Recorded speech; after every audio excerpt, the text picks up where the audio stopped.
they do a good job. They they have a setup for this film, and Rob Roy doesn't quite live in the same province as William Hurt, does he? No, not William Hurt. The Are guy you from talking about for Braveheart? No, I'm talking about Rob Roy. He lives in the same. He doesn't live under the same province as the guy from Alien, and I'm pro streamer moment. But boy, I just watched this yesterday, and already it's like brain farted out. I don't know who you're talking about. I'm sorry. Oh no, the man who the 1,000 gold or the 1,000 coin belonged to. Oh, okay. Give me a second. I got it written down right here. Yeah, Montrose. Yes. Yes. This is. We just watched this movie for the first time in maybe 20 years. Yeah. Well, it came out in 1995. Yeah. And so here he's Rob Roy's pretty much like a homesteader, but he's got a bunch of people that are in his clan. And so he borrows money from the local nobility to buy cattle to herd a market, but the money gets stolen, and he's forced into like a Robin Hood style of life, and he has to kind of defend his family and honor. But there's a lot of hiccups in the process, and you have Liam Neeson as Rob Roy, Jessica Lange as his wife Mary, John Hurt is Montrose, Tim Roth is Cunningham. Cunningham is probably the best movie villain for the mid-90s I can think of. He's the nephew of Montrose. Actually, no, he's not the best movie villain for the 90s, but he's a perfect villain for this movie. I would say probably Edward Longshanks is my favorite villain from 95, absolutely. And that's in Braveheart. We'll have to watch that here soon. But these two movies kind of overlapped each other. Braveheart was a much more popular film. It was more about war and freeing themselves. This is more about a personal struggle than anything else. Yeah, this is about a personal vendetta because of the wrongs done to him and the people in his clan and to his wife, his woman, because of two evil men that plot to steal just 1,000 pounds. 1,000 gold. Yeah, that's it. So kind of a problem. Like the trials that Rob Roy goes through trying just to get things set up, and you would think that the barony would be easier to work with, but there's a lot of corruption. Like, they don't really go into it, but there's a lot of corruption that you can kind of get this grimy feeling for. You know what I mean? Well, you got to remember, these people didn't have anything. They didn't have bathrooms. No.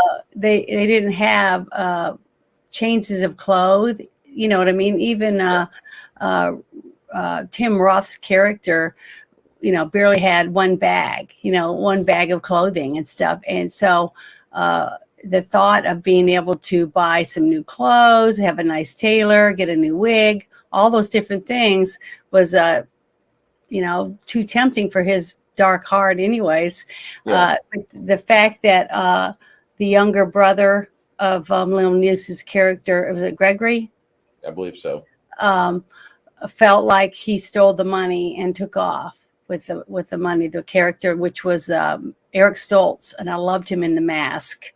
So he's just a really good actor too. It's a shame I haven't seen him in a lot more things, because he was excellent in this movie. He was very good in Mask, and I just thought he was, all the characters, every person they picked for the different parts made you care about them. Just from even just a few lines on each of the different characters, it drew you in and made you want to see them be successful. So that's good acting. And to hate one as much as we hated Tim Roth, that's good acting too. So he really comes off as a smarmy, just over embellishing, just Yeah, I found Double something, digit a bastard. trivia thing I found was interesting. It says Tim Roth thought he was going to be fired for making Archibald Cunningham too eccentric. Because Yeah. remember, he was so flamboyant and way Yes. out there. He asked his agent to start looking for more work for him. Despite thinking this, director Michael Caton Jones told him to be more campy and eccentric. Roth would later receive an Oscar nomination for his Yeah, that was really good too, because he just really brought Cunningham just just completely. You wanted to wash your hands when you saw him on screen. Yeah, with the fact that he used a fencing sword. I don't know what that's really called. But like a saber. Yeah, a saber instead Yeah. of the big swords that the And men wasn't in the using no mountains broadswords used. or So, claymores or nothing. and then when he was doing his fighting, he was very agile, and he was able to jump around because he was a very small man, right? Compared to some of the big mountain men, basically, that he had to compete with, which he thought it made his ego just humongous, right? And he played that character to the maximum. And I just thought he was excellent for the bad guy, to make you want to hate him. Because at the end, when they had the final fight, you don't want him to win, because he's done so many bad, horrible things. You just want to see Liam Neeson's character get revenge. And that makes the fight even that much better and more intense, exciting to watch it. This was an interesting film for the fact that, like, you have a lot of actors that, like, Jason Fleming wasn't supposed to be in this movie, but against his agent, he actually chose to be an extra just so he could work alongside Tim Roth.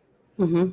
And he wanted to be able to enjoy just that. He didn't have that opportunity yet. And Tim Roth came out of this like smelling like a rose. This was pretty much the most money he's made on a movie since ever. Mm-hmm. And it's the only nominated performance he's got. It was a movie that turned a lot of heads. It kind of woke up Hollywood to Tim Roth. Mm-hmm. But it's just a fantastic film.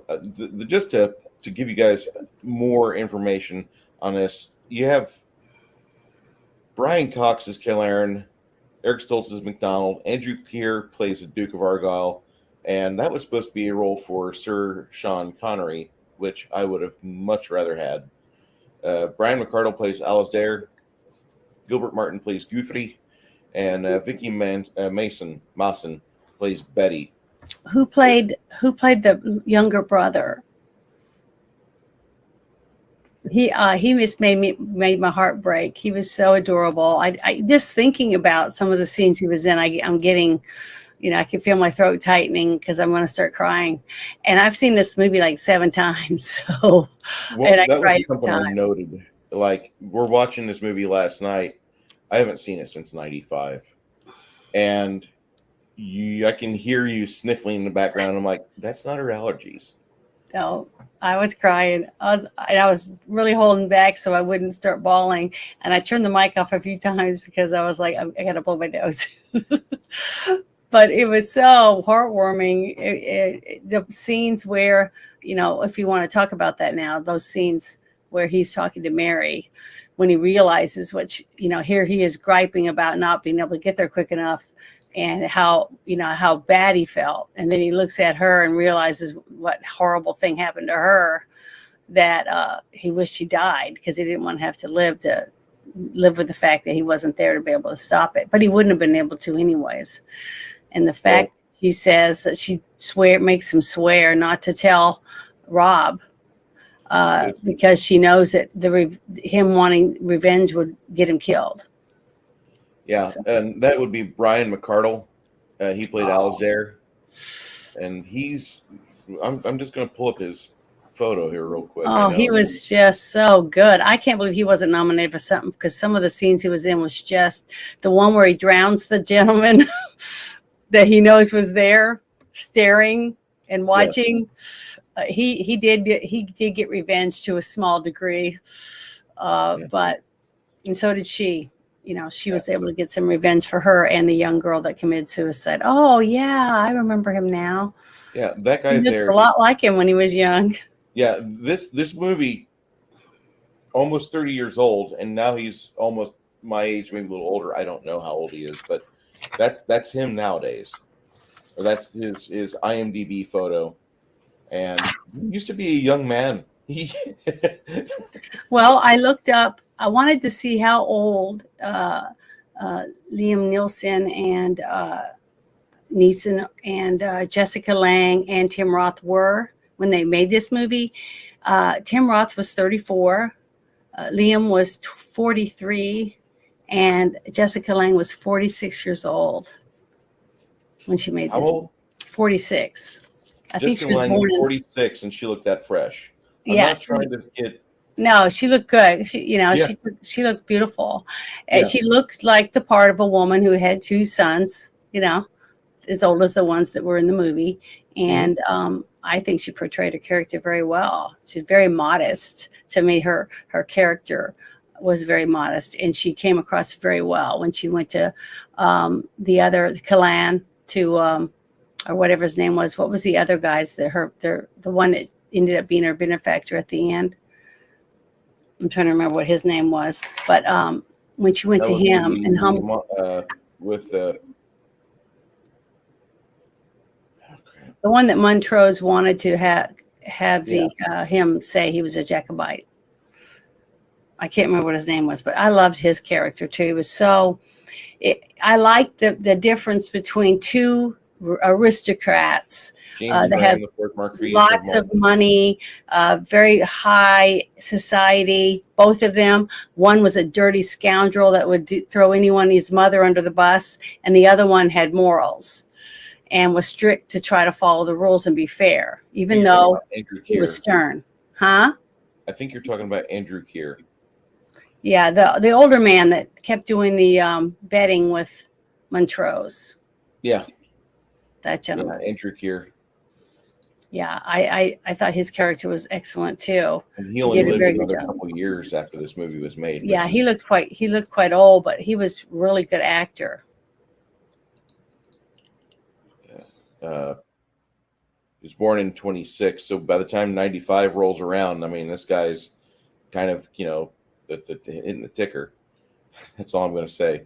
Yeah. He played in a lot of good movies. He was in Cleopatra, Rob Roy, of course, Quartermass in the Pit, and Night to Remember. I mean, I've watched this movie here with my mother probably 4 times. I don't really find it a good movie, but it's just one of those films that it's okay if it makes you happy. Sorry. It's okay. I just thought it was very I don't know, it was really nice to see that they picked. I think I liked the movie right off the bat because it seemed like they picked a woman that was around the same age as her husband, which was what would normally happen in a family, from families that had morals, because you're not going to when certain countries it's accustomed to getting girls that are 13, 14 years old. But this one looked like they live way out in the mountains, so it'd be harder for people to meet new women, right? Yes. So to me, it just seemed more plausible that maybe they bumped into each other at the market or something like that, and she was a stunner, and she caught his eye, and she noticed him and liked him because he was a gentleman. Because when he came home, and he even took a bath before he went in and dried himself off, and then took one of the flowers and crumbled the flower petals over her face to wake her up, when he got in bed with her. It was very romantic, but he seemed genuinely in love with her, like they'd love each other. I think emotionally, those two probably spent like some extra time offset, just hanging out, just trying to get to know each other better, because they actually seem like a couple in this movie. They actually seem like we've seen movies before, and we're going to watch some here very soon, where the husband and wife in the movie don't exactly gel well together, and they don't convince you that they've been fucking and they've been procreating. They don't sell it right. And I know that sounds terrible, but I really felt when I was watching this movie again, like the first time I watched it, I'm in the theater. Girlfriend is next to me. Mom and dad are in a row in front of me, and I'm like 20 years old watching this film, Mm-hmm. and it was pretty interesting. And my mom and dad got more out of it at the theater. Now, when we saw it again on HBO a couple years later, I'm like, oh yeah, I remember this movie. I'll sit down and I'll watch it, and Mm-hmm. I enjoyed it.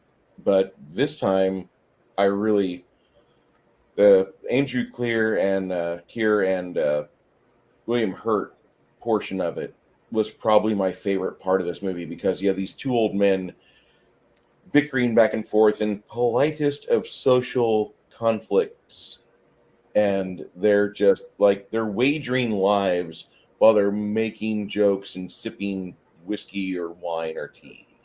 Mm-hmm. And then, all right, well, let's go see how well your fighter's doing. Aren't you concerned about your guy? And no, Cunningham's going to kill your man. You know, you're going to owe me money after this. And that's just the level of dick measuring these two do socially, and Mm-hmm. that's exactly what it felt like. I got more out of this movie on that aspect. It's a great movie. Don't get me wrong. Mm-hmm. This is like the third time I've watched it. Fantastic film, but I'm not feeling like I missed a whole lot on the second viewing to the third viewing. There's 30 years between the two of them, Mm-hmm. but like I watched more of like the set design this time. I was watching more of how everybody interacted with each other. That wasn't the focus of the characters. Mm-hmm. Like just the background characters, just everything felt completely authentic. And I love the fact. I want to interrupt for a second while you're talking about that, because when a movie is before a movie's even really where they paid the person to actually buy them to do the script and things like that, they send people out as location managers to look everywhere to try to find locations to film, what the director's view is, what they want. They talk to them and tell them, this is what I want to see in the backdrop, this kind of building, this kind of this, that kind of stuff. Inside homes, I mean, they even go into old homes, look at that layouts and everything. That's what a location manager does. And the fact that they got they went to Scotland and really filmed there in the mountains, in Scotland. It was very remote, and you could tell I didn't see any telephone poles or any roads. It was very. They did a great job, the location manager, and I was reading about it. Oh, hold on, darn it. the set design was accessible via helicopter. Yes. The locations were accessible via helicopter. They took them in each of the different things and dropped them off. That means they had to do the crew that way. They had to do the crafty. They had to, that is a lot of work. That's a lot of trips, because I'm sure they didn't rent like 100 helicopters. I'm sure they had maybe 3 or 4, and they were making trips back and forth to do all this.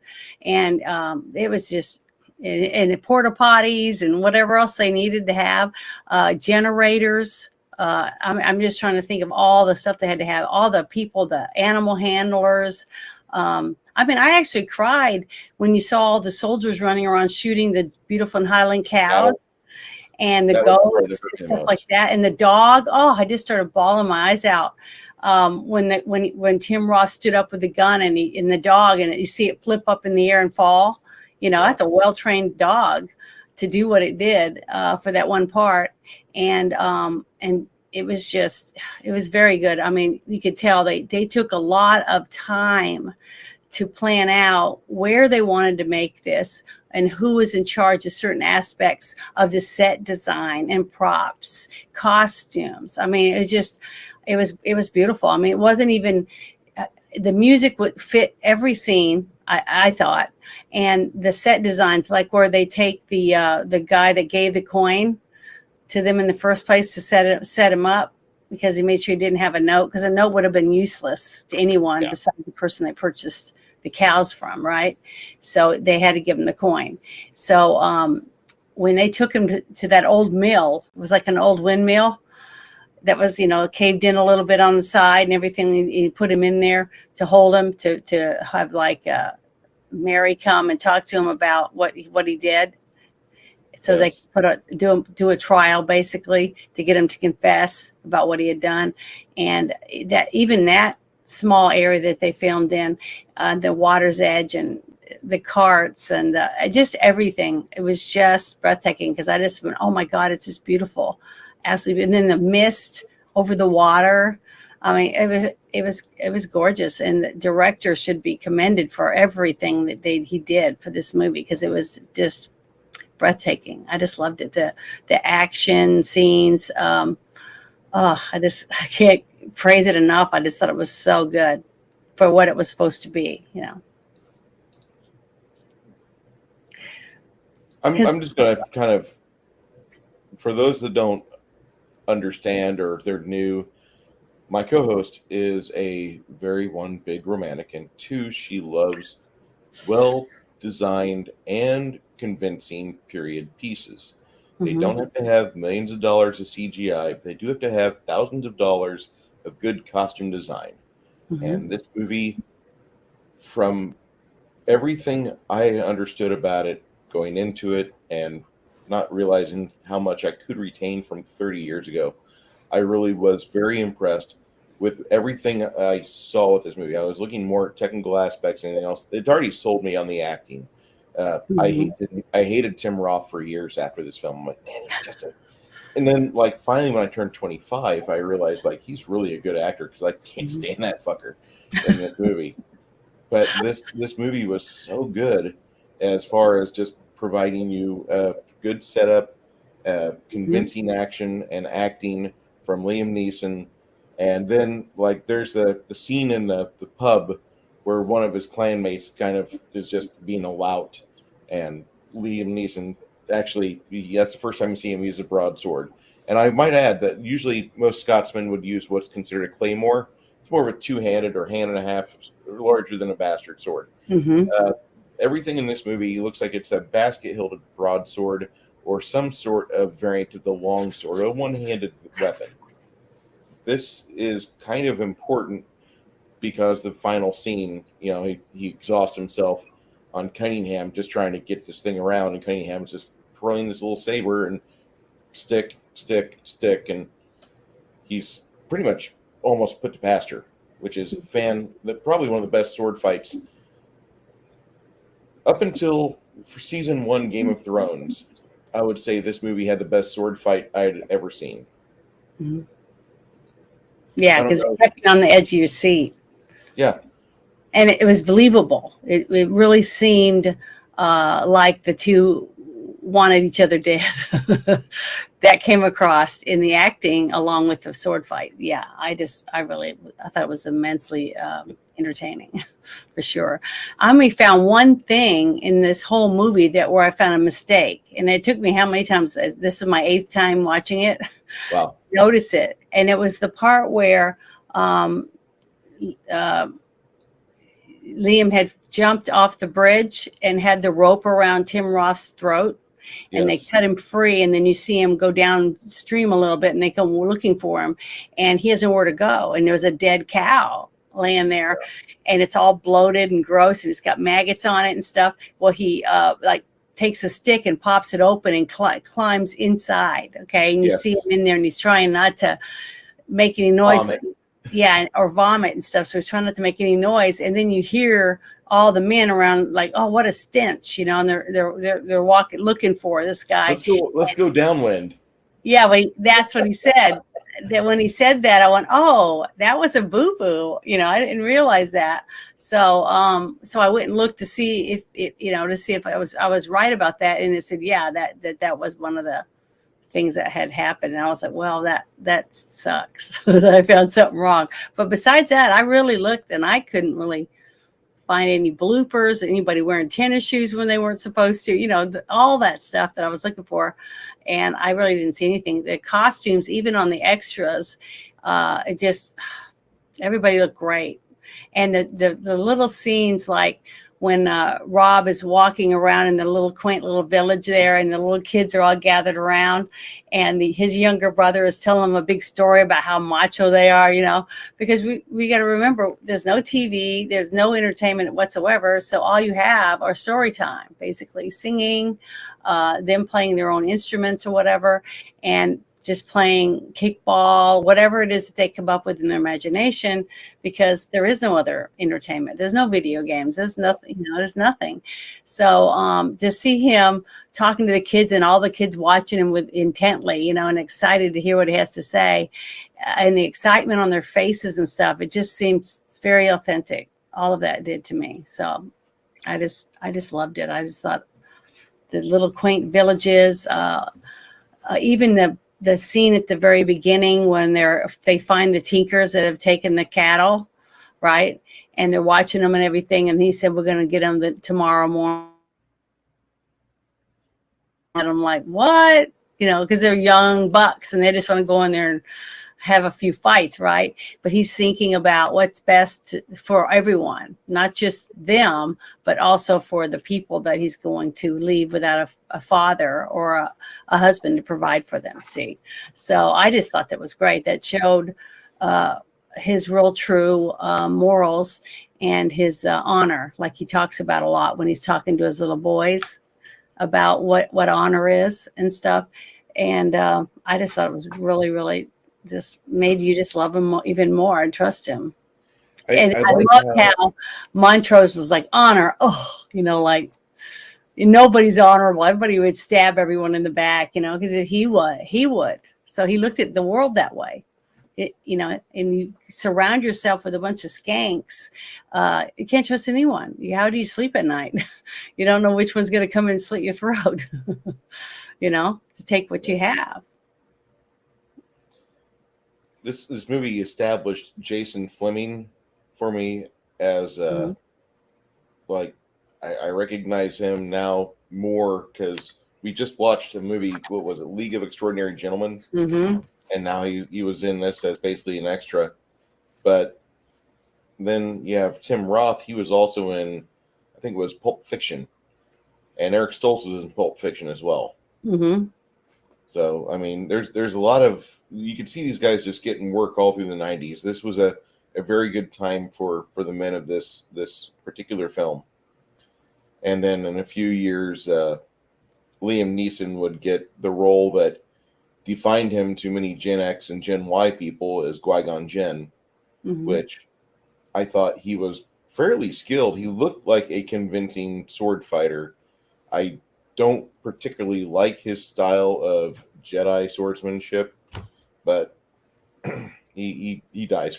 He's not as good as he should be, in my opinion. But Darth Maul was set up to be a badass, and he did a very good job of making the audience get really behind Obi-Wan. So I really, when I look at this movie here and just the films that Liam Neeson's been in, just the movies we've watched, he's in Excalibur. We haven't watched it yet, but Kroll was on the list. Oh yeah, I haven't seen that. I've only seen that one time, so I can't wait to see that again. What? But seriously? Yeah. So, okay. But the thing is that it's the whole movie to me was refreshing because a lot of my friends that wanted to see this movie was excited because of who was in it, what kind of fighting and stuff that would be going on. And a lot of them like that kind of thing. I mean, they like anything to do with war, whether it was with guns or bombs or boats or sword fights, that type of thing. So a couple of them even said, even though there wasn't that much fighting and it had more romance and stuff like that, and that they still thought it was really, really good. So that made me feel good to think that people still like movies with heroes in it. You know what I mean? It just everyone had great character arcs in it. Even the bad guys, the one guy, I can't remember, was it Kalin? Mm-hmm. Okay, Kalin was just a skank. I mean, he was a total skank, but he did a great job. The actor that portrayed him, and I've seen him in I don't know. Brian Cox, come on. I know. He was in Troy. He was in X-Men 2. I know he was in everything. I mean, he's in so many movies, and he's such a good actor, but he did such a good job. The only thing is, if Tim Roth hadn't been in it, he would have been the best villain. But Tim Roth just kind of squeaked past him. But they were both skanks, and they did excellent off of each other. You know, when they were talking, and he was so squirmy and slimy. You know, his character was just skanky. He was just a total skank. And the look on his face when Tim Roth was raping Liam Neeson's wife in the barn. In the Mary. Yeah, in there. He even at that moment, at first he kind of like looked, but then you could see almost him had the look of disgust on his face that Tim Roth even passed him, you know, went worse off than him. Yeah. Even when Tim Roth said, "I've greased her up for you," or whatever. And then when they're standing outside and they're burning the building, and she's in there, you know, pulling her hair up and trying to make herself presentable. And I'm going to get emotional thinking about it. It was so sad. Sorry. But him standing out there with him and looking at him saying it's going to be worse if she doesn't come out, you know, because you know, if she doesn't come out and she dies in there, it's going to be really bad. Because he was worried. You could see the look on his face. He knew that it was going to be a reckoning if she died inside. And he goes, "She's filled with hate, that one. She'll come out." And then when she walked out, it was heartbreaking for me to watch that scene because it was so good.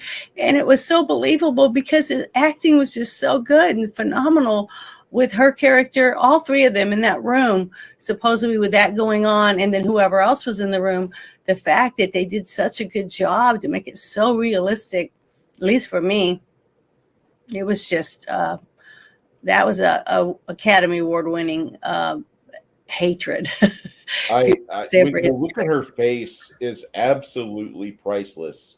Mm-hmm. And just the way that she's snarling, trying to keep herself composed, gritted teeth, looks like Ann Coulter, like just ready to launch herself into like James Carville on CNN or something. She's got that angry, bitter. Yeah, but she had to me, besides the anger she had, and she knew she couldn't do anything because they would kill her. And then her children would be homeless or have no parent, you know, because her husband's going to be dead is what she's thinking already. It was the fact that she looked so ashamed. She was so ashamed of what happened to her, that what she'd went through, that how she's never going to be able to look her husband in the face again, because now she wasn't his wife anymore. You know, she'd been used by someone else. And as a woman, I could understand how horrible she must have felt. The character, at least in this movie, it was just heartbreaking for me. And I know I started crying a lot when you guys were watching it with me, but it was just heartbreaking to me. And then after they all laugh and everything's burning and all the animals are dead, and they get in their boats and they go off. And then the young brother hears some of the gunfire, and he comes running as fast as he could to get there, and he sees her standing out there, and then she goes out into the water, and then he runs out, and he's yelling at him, you know, waving his sword, and then Tim Roth gets his gun, and we know he's a good shot because he hit that dog like nothing, but he misses him on purpose just to scare him, because he knew this guy was like really upset, and he was going to go tell his brother. See, that's what he wanted. That's all he wanted, was to get him. He's such a despicable piece of shit.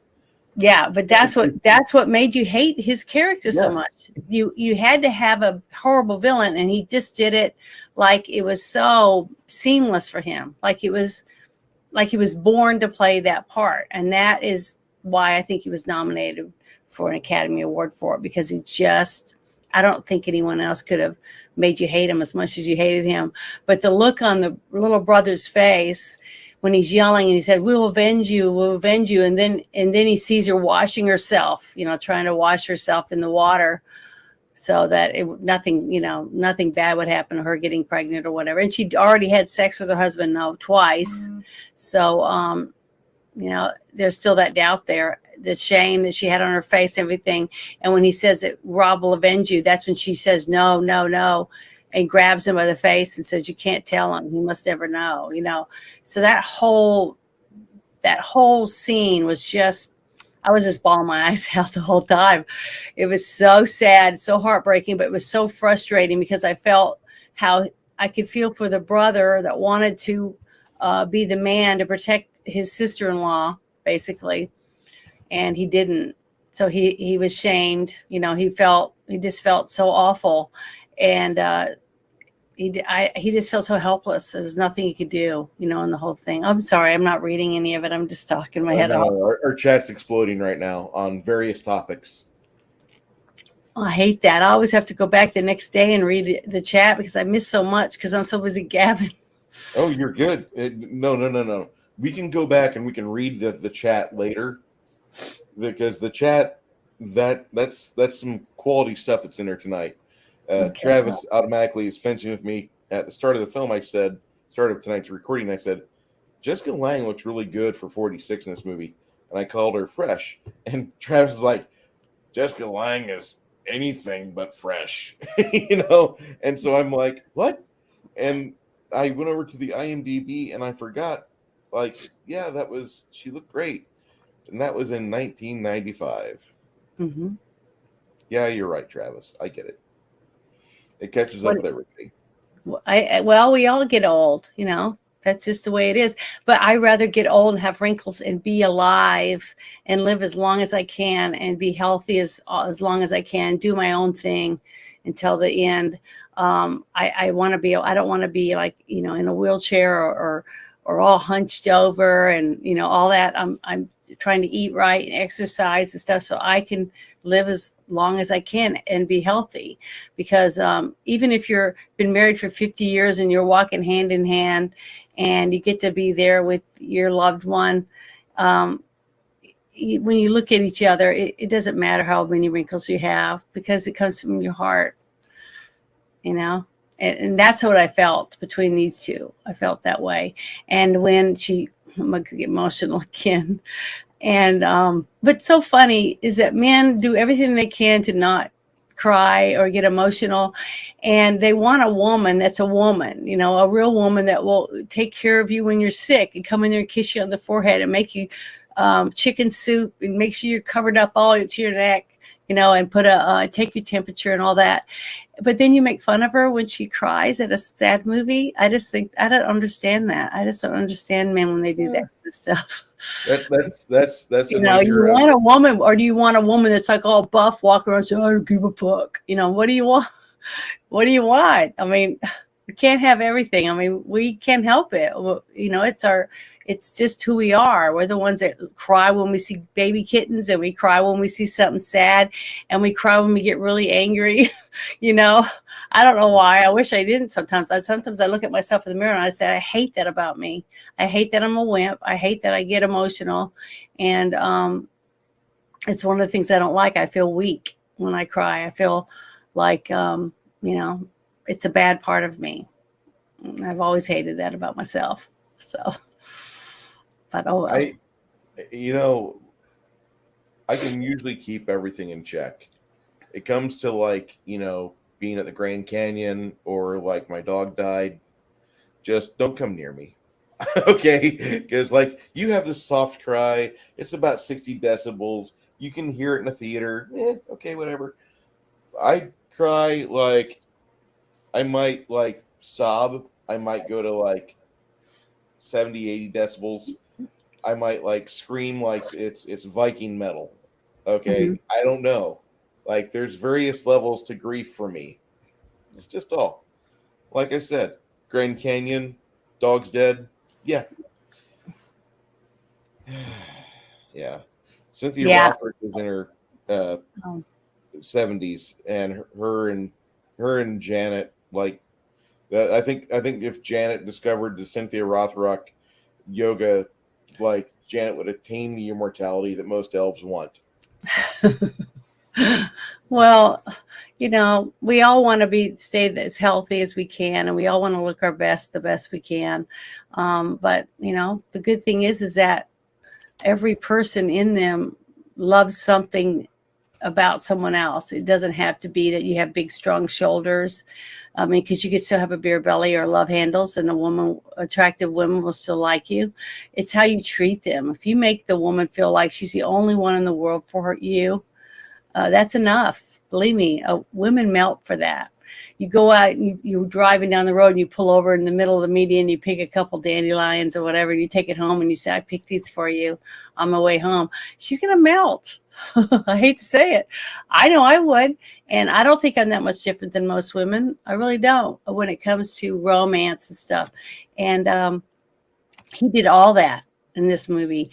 And I think that's why a lot of women really liked him. It's not that he was a big, strong man. It was the fact of how he talked to her and told her how wonderful she was, and how beautiful she was. And even when they argued, they were arguing about him taking the money and stuff, and she was not happy about it. And then he put her in her place, you know what I mean, when he talked to her, but he did it in a respectful manner, and she respected what he said to her. And their argument didn't last very long because they both had respect, had mutual respect. So that's an important thing in all relationships, I think, is that you listen to what each other has to say, and you give your honest opinion without belittling the other person, making them think, well, you're stupid. You're just stupid. Or, I hate you because you're an asshole or whatever. All that does is hurt each other. And that's one of the things I loved about their characters was, to me, it was a believable relationship. They argued, but they listened to what each other had to say, and they respected each other. And plus that meant that they were better lovemaking because they respected each other, and they looked each other in the eye when they spoke to each other. And I just thought they were very affectionate and everything. So that drew you into their relationship, and you wanted to see them be successful.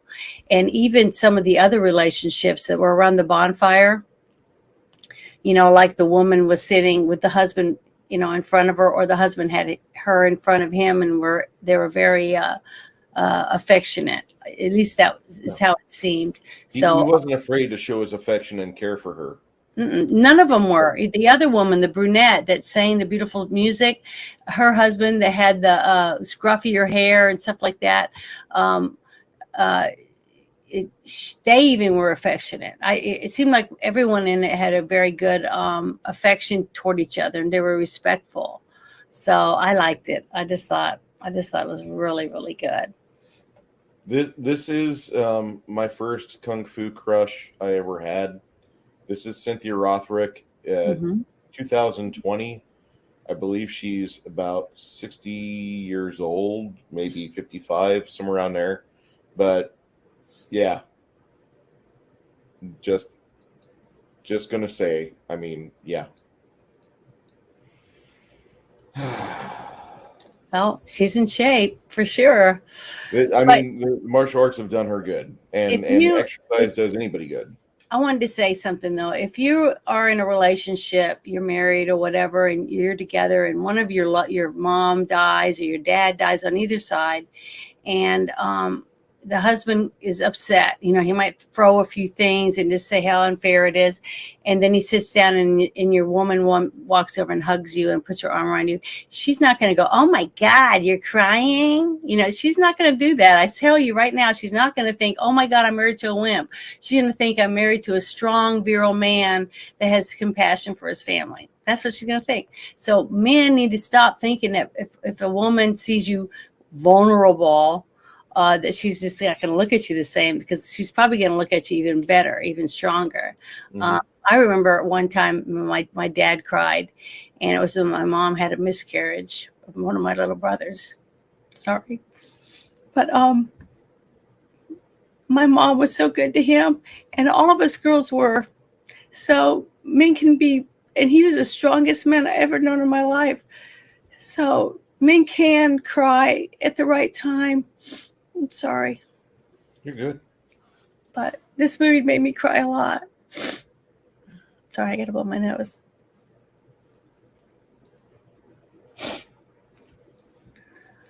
I think this movie stands pretty tall. I mean, it wasn't really given a big push for the advertising back then. They might have gotten like $3 or $4 million. Mhm. I don't I don't remember even have a any clue how much advertisements for money this. this movie made. Do you know how much the movie made total?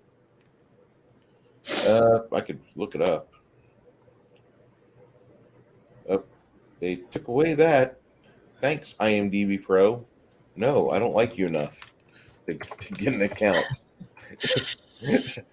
I'm sorry. Let me pull it up here. It should be on Wikipedia. Oh, what Flady has down there, what he said. Well, you know what? That's really sad because I can tell you right now, I can look around and I feel like the man that I would like to have that would be my best friend, be honest with me, can look me in the eye when they did something wrong and tell me the truth. I don't know if there's anyone left like that for me. It's getting harder and harder because so many people are so busy being something they're not. You got to wade through everything to find a good person on both sides. And it's just sad, it really is.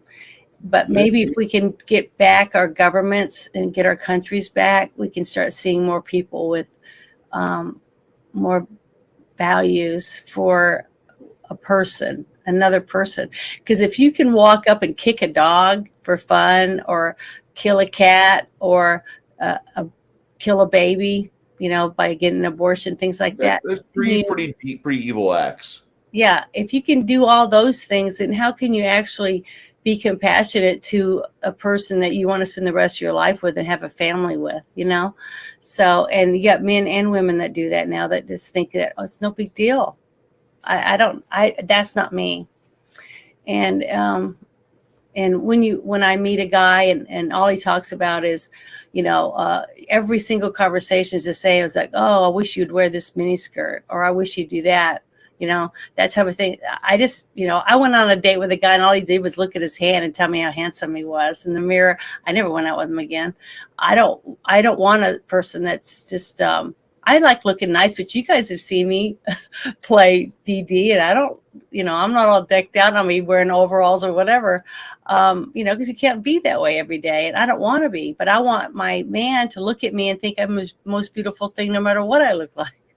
It makes you feel that way. And if you look at your woman and you tell her every day you love her, and that, that she's the best thing that ever happened to you every day, and think about it that way, it gets to be a habit.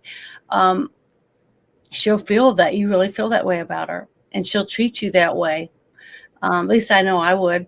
And I just think that's one reason I think I just love this movie so much, because it makes me feel like there's still hope, and that way back in this real thing happened with him. I really do believe that they really loved each other that way. I honestly do. I mean, I think that he loved his sons, that he would give his life for his family. And, it's sad to think that people might think that they can find someone like that on Tinder. It's just shocking to me. You know what I mean? It takes work for a relationship. You don't just, meet someone and then everything's perfect and you don't have to work at it. All relationships take work, as you could tell in this movie. Everyone had jobs to do, and they were expected to do certain things for things to go smoothly. And I like that part of it. I like the realistic point of views that they had on it. I thought flamboyant people, whatever, because they grew up with everything. They didn't have to do anything. And that's one reason why I wanted to dress up like this, because I could have been a mousy, with a little scarf on my head or whatever, and the little shawl. I could have done that, but then that's a demure woman. I wanted to be somebody that was, whatever, peasant, whatever. That type of person, because that's what we see mostly today, decadence. Yeah.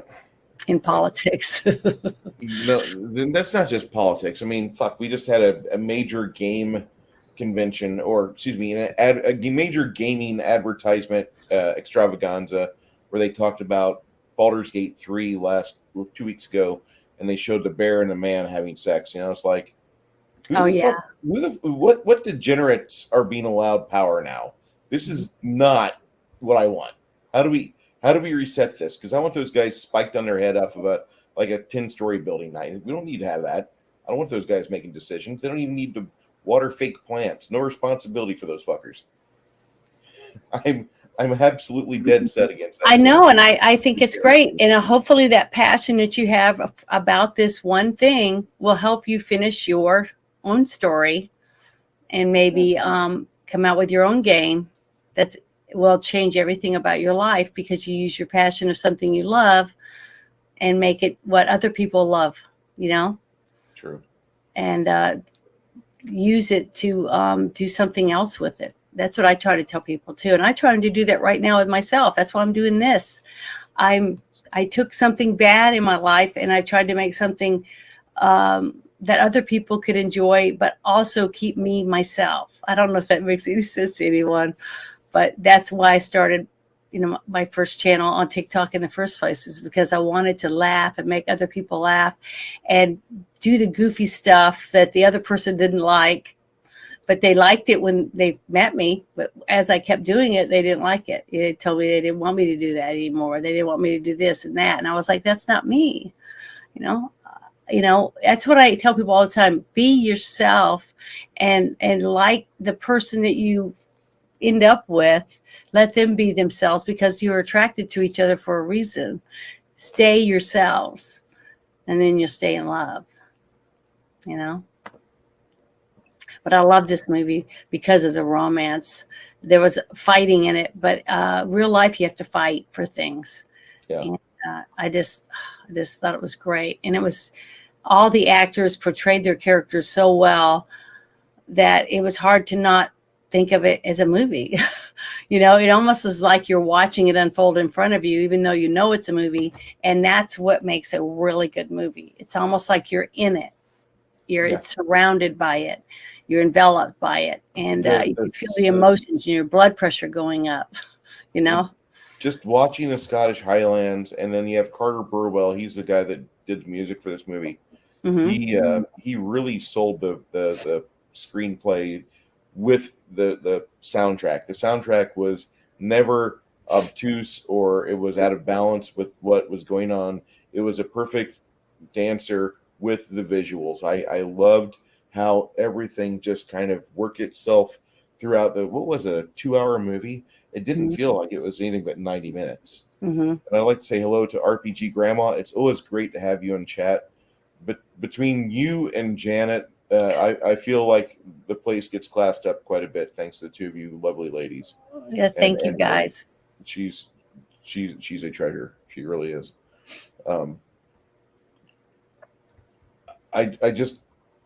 I don't have any real complaints about this movie. They have the one gaffe where the cow, like you said, he's hiding in the cow, and Eli Roth's like, "Get downwind." What? Right on the asshole? Put your face against it. All right, it was gross. I remember when I watched it the first time that I gagged. That I actually gagged when he stuck the stick in. You hear the sound, because I've seen dead animals like that on the side of the road that have exploded, because they just swell and swell and swell until they burst. It's gross, and it really is nasty. It's the worst smelling thing I've ever smelled. And a lot of people said, "Oh, skunk's worse." I'm like, no, a dead animal or something dead is worse than anything. I've never smelled anything worse than a dead something. It's bad, and that was a nasty scene.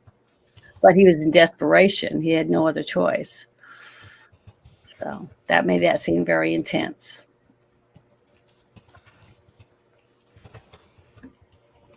But the fact that Mary went to see the gentleman and tell him that about how they told him, if you tell the people, if you witness and say that he was a Jacobite, then I'll let you off. I won't make you pay me back the money.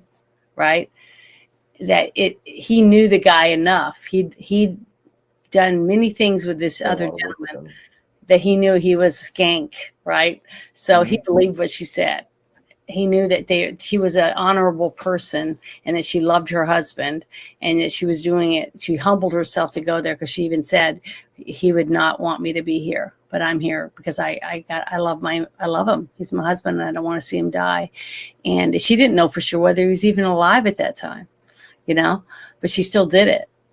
And I would do that. I mean, I'd work 2 jobs or whatever my husband needed me to do, to make sure we had what we need to have, and take care of it, because I love him and I want our family to do well. And that I just felt like everything that she did is, I could see other women that love someone doing it for them. So real love, you're willing to do just about anything, is to save your spouse, so I'm kind of just amazed at how this movie still holds so well together. Could you make it in 2023? I think actually you could make this movie in 2023. I don't know if the costuming and the props department would have had so much money. I think they would have tried to modernize it for modern audiences. And I know that some of you just had like a bad look. You just gave the monitor like, Bruce, what are you saying? Hold on. They would fuck up this entire story of Rob Roy. And this actual movie, this isn't really too out of kilter for the actual accounts that we have of Rob Roy. I don't know if this particular event happened, but we know there was a Rob Roy MacGregor. We do know that there was problems with money and accounting. We know that there was a lot of violence back then. This movie might have been a small embellishment of the things going on at the time.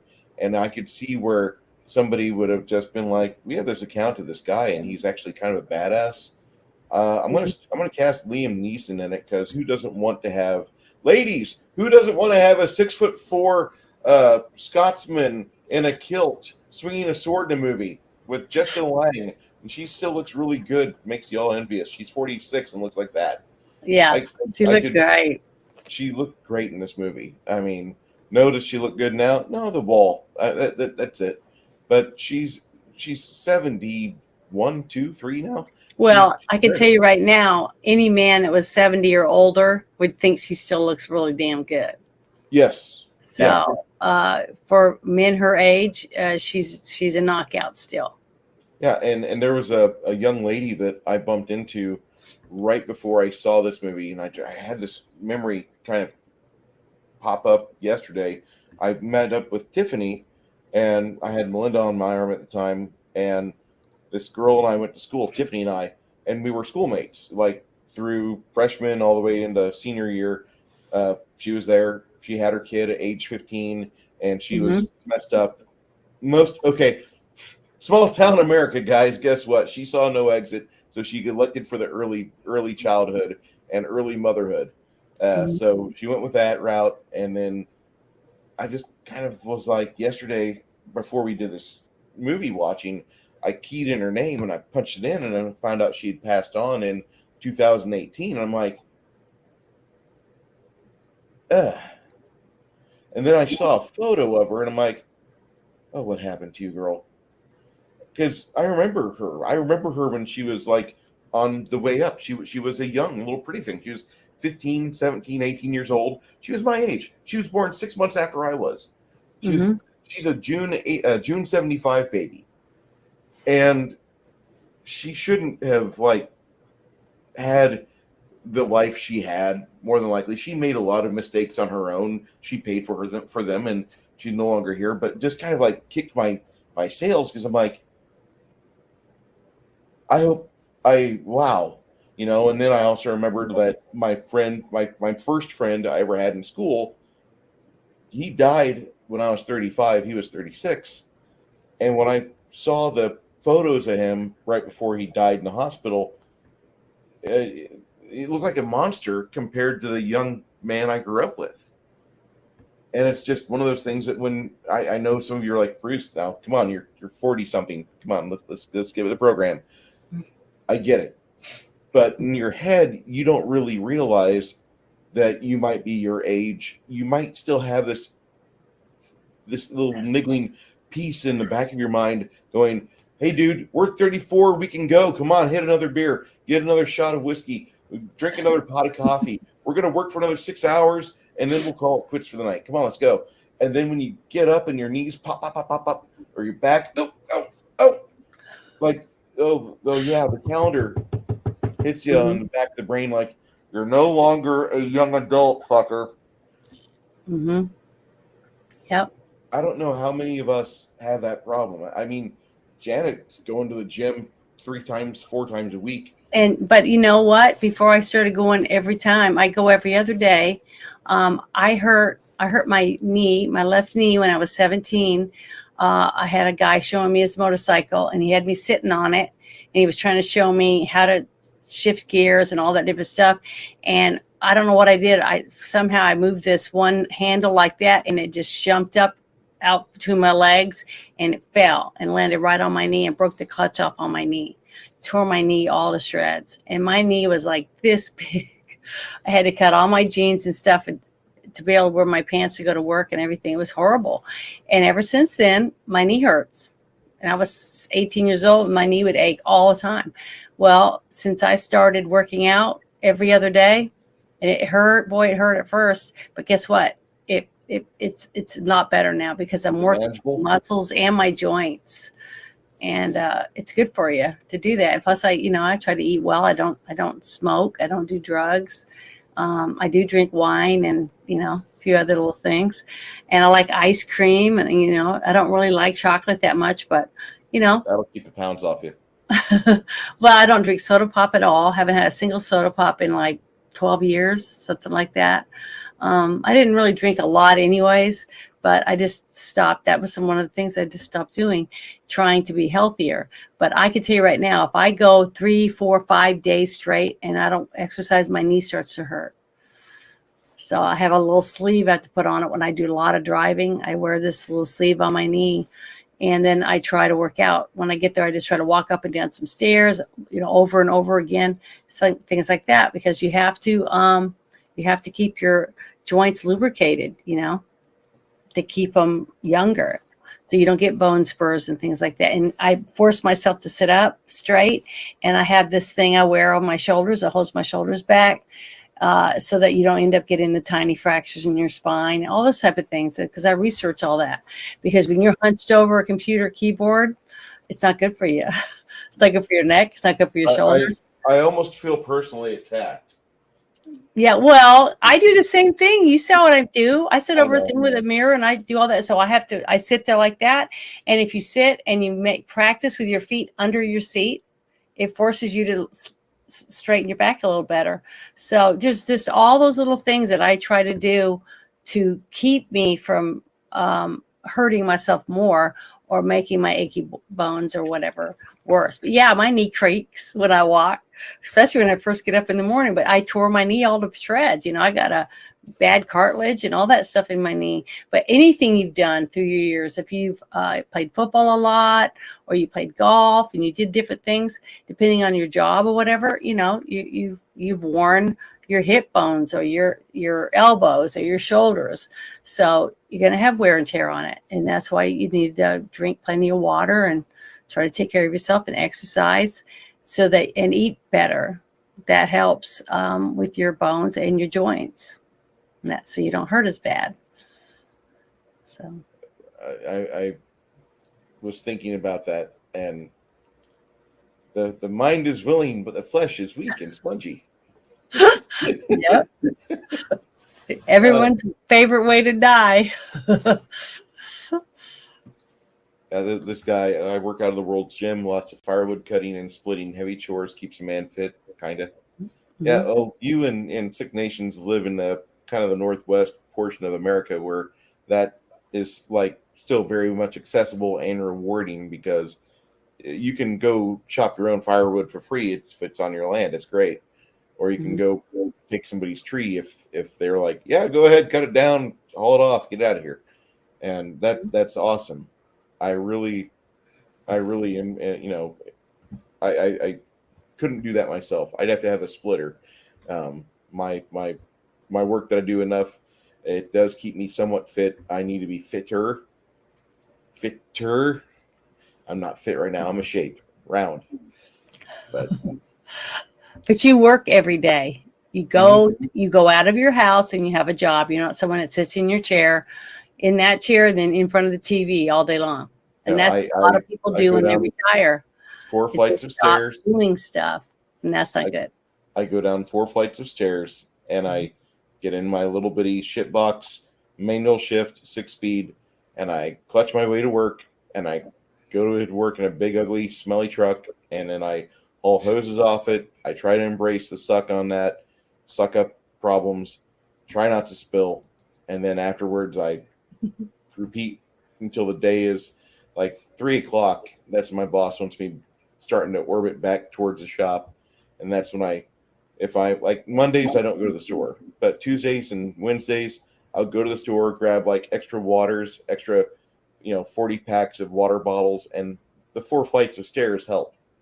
I know that sounds stupid, but it's something that needs to be done. And a gallon of water is 8 pounds. I can carry 4 at once because the way they have the handles, it's nice. Mm-hmm. So. Yeah, the body reminds you of every stupid thing you've ever done in your youth. It's a very vengeful creature it is. And just one day you wake up and your body is all, remember when you were this old and you hurt yourself? Let's give you just a sample of that pain on today's scale. Mm-hmm. Well, I hurt my shoulder. Remember I told you I was trying to do all my yard work. I was trying to cut some lambs, and I was trying to rake, and I was cleaning my chicken coops. I did all that, and my shoulder hurt. But when I put my arm behind my back like that, or behind my neck like this, it didn't hurt as bad. So when I went to the doctor, she gave me some some kind of pills for muscle spasms or something. I can't remember what it's called. And I took one, and I felt like the next day I felt like a zombie, and it was like it was like 25 milligrams or whatever. So I cut it in half. But my shoulder's still sore, depending on, how I move it around. But, I just keep getting up and still raking and still doing things because I don't want it to get to where I baby it and don't do anything with it. You know what I mean? Because that's not good. It can get apathy in your muscles and stuff. So don't do that. Still exercise it. Just Travis take your time to get it. He was in Iraq, and that's when the injury happened to him. It slowed him down a lot, but I make myself do the hard things, and nobody else wants to do it for me. Mm-hmm. That's the joy of being a white male. He's got privilege. Let him do it. Well, I don't want anyone to do things for me. I mean, I want to do as much as I can for myself because while I still can do it. You know what I mean? Yes. So I don't know why I'm like that. That's just who I am. So it's nice when people do things like open the door for you or put your chair out for you. It's very gentlemanly and sweet. But I'm talking about, bathing me. I don't want people to have to bathe me and change my diapers for me and all that stuff. So I want to stay as healthy as I can, as long as I can, where I don't have to have someone else do those things for me. And,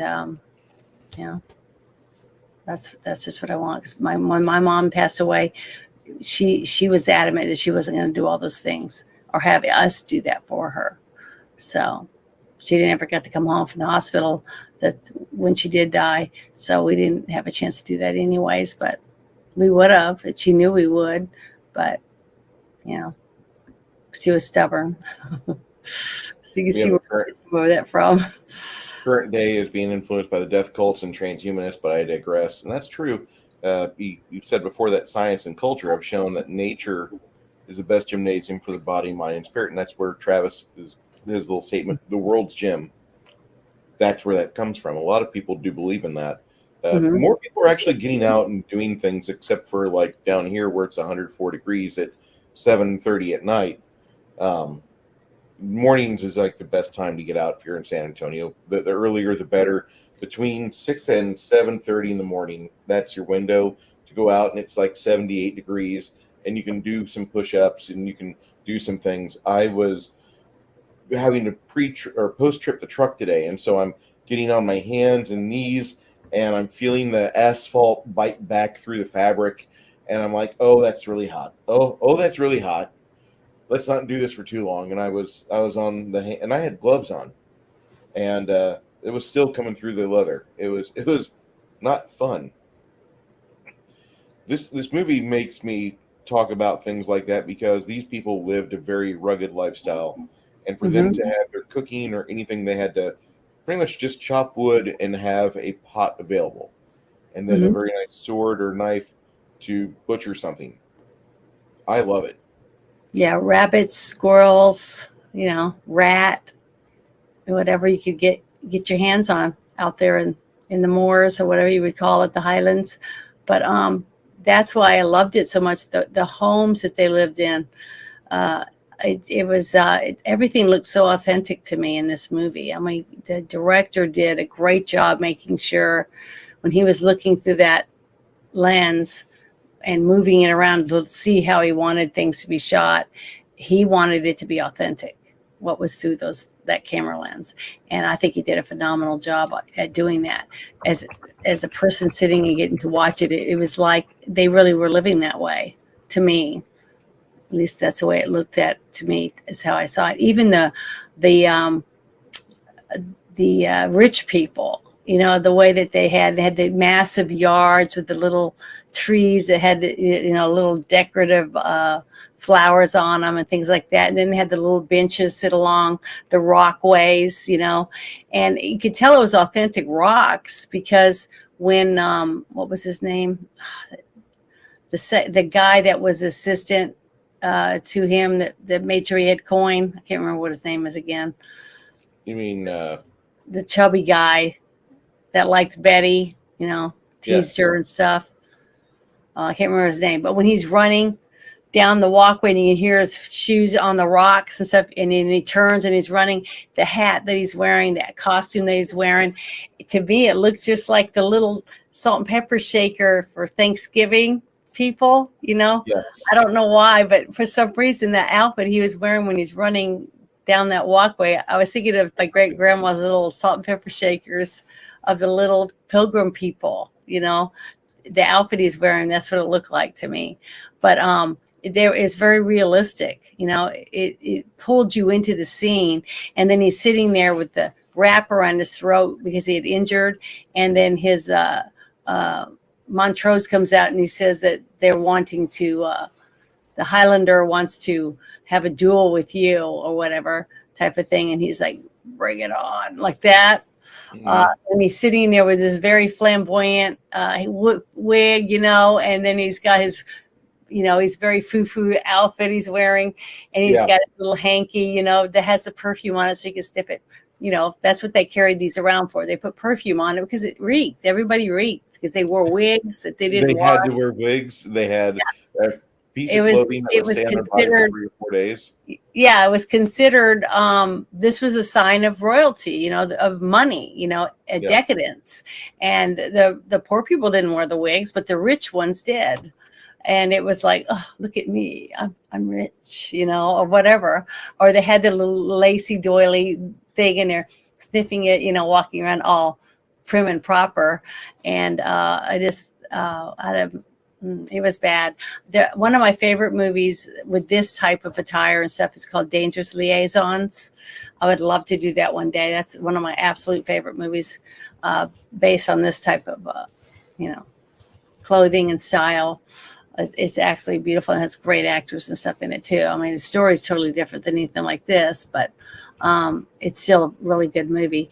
But all of that authenticity of that to me was just phenomenal. To me, the director went above and beyond to me for everything, for the costumes, he had the perfect actors anyways. That's why I don't think this movie can be made again now, or a remake of it. It would never, ever make up for this movie because you can't get Tim Roth again.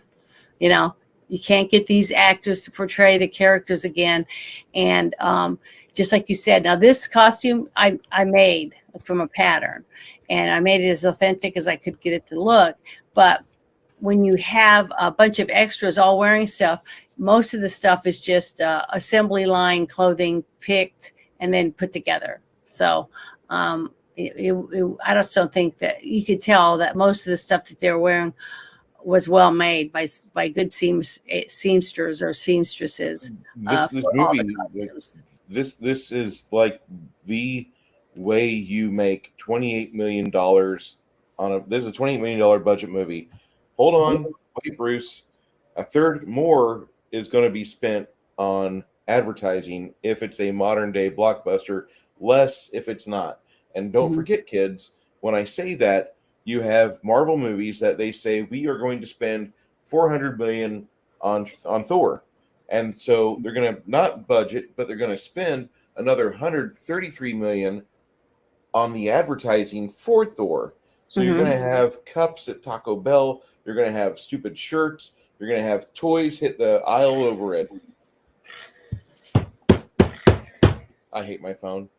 I really hate my phone. Okay. So I'm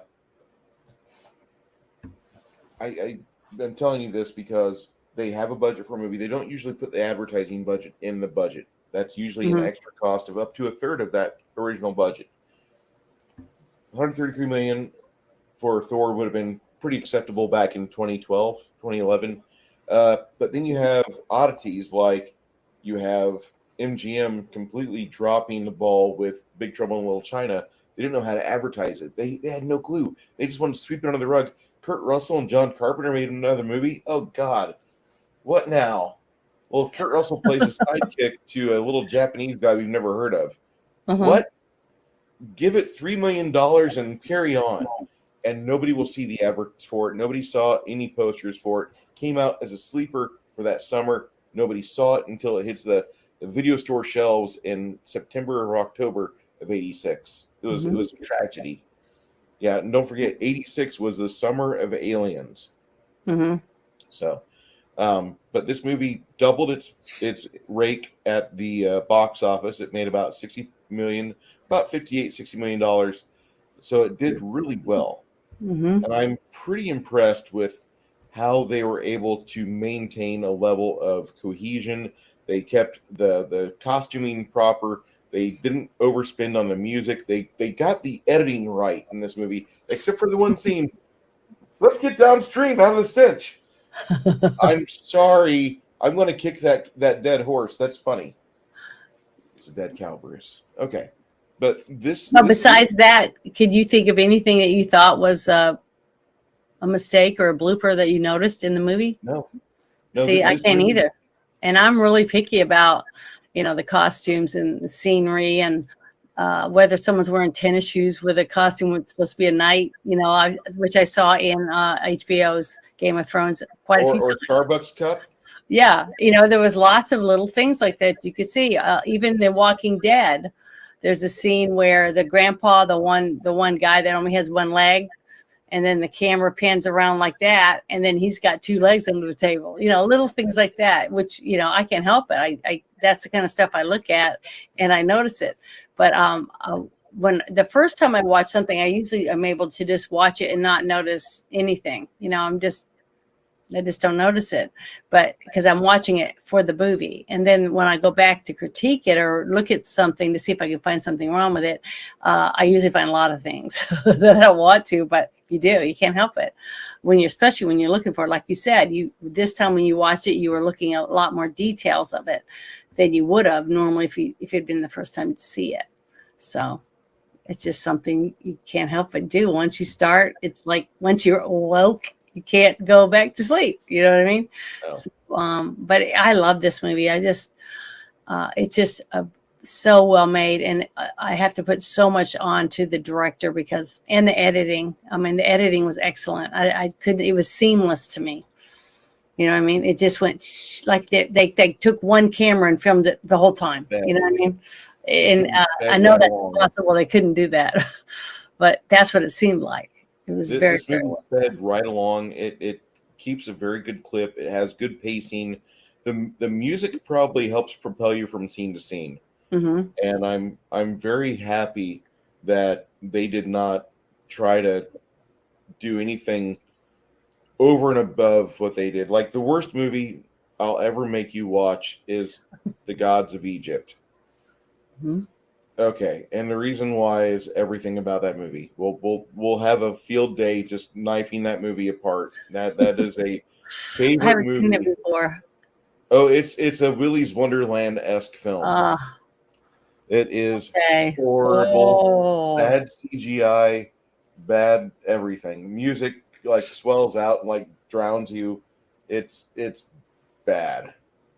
I love that song that Six Nations has up there. I have that on my music list.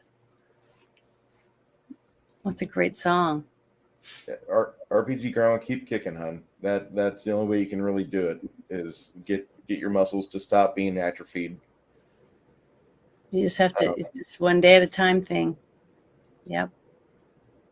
Yeah, and when everything shut down because of the mysterious virus of unknown origin, which is strangely on the side of a building in Wuhan, Mm-hmm. it's kind of weird that they didn't seem to put into their head like, hey, if we do this, we're gonna have a lot of suicides, and then Mm-hmm. like right now we're having like this silent Holocaust, which nobody wants to talk about, by the way, but we're having a silent Holocaust, and there's a lot of people that are dying suddenly, and you're noticing people that they had a certain small prick a couple times, maybe 3 or 4 times. Uh, the small prick seems to have done something. And if you I've do, lost 3 friends I haven't in I the won't say last friends. 11 months. So, Four good people I knew are no longer here. Another 3 people that I would occasionally travel around the town with on Uber, they're no longer with. mm-hmm. It pisses me off, and I don't know what it is with Generation X enlistees, but like what they were shooting us up with in that peanut butter shot, some of that was long lasting, I bet, and a lot of that really affects guys like me who enlisted in the early to mid '90s, and we got dumped on with big pharma stuff, Mm-hmm. and it between that and this mystery concoction that some Chinaman put in, thanks under the supervision of Anthony Fauci, it really is weird that it's a lot of people are having a hard time with it. Yeah, I remember. I think I'm trying to remember how old I was. I wasn't real old because I didn't really understand what was going on.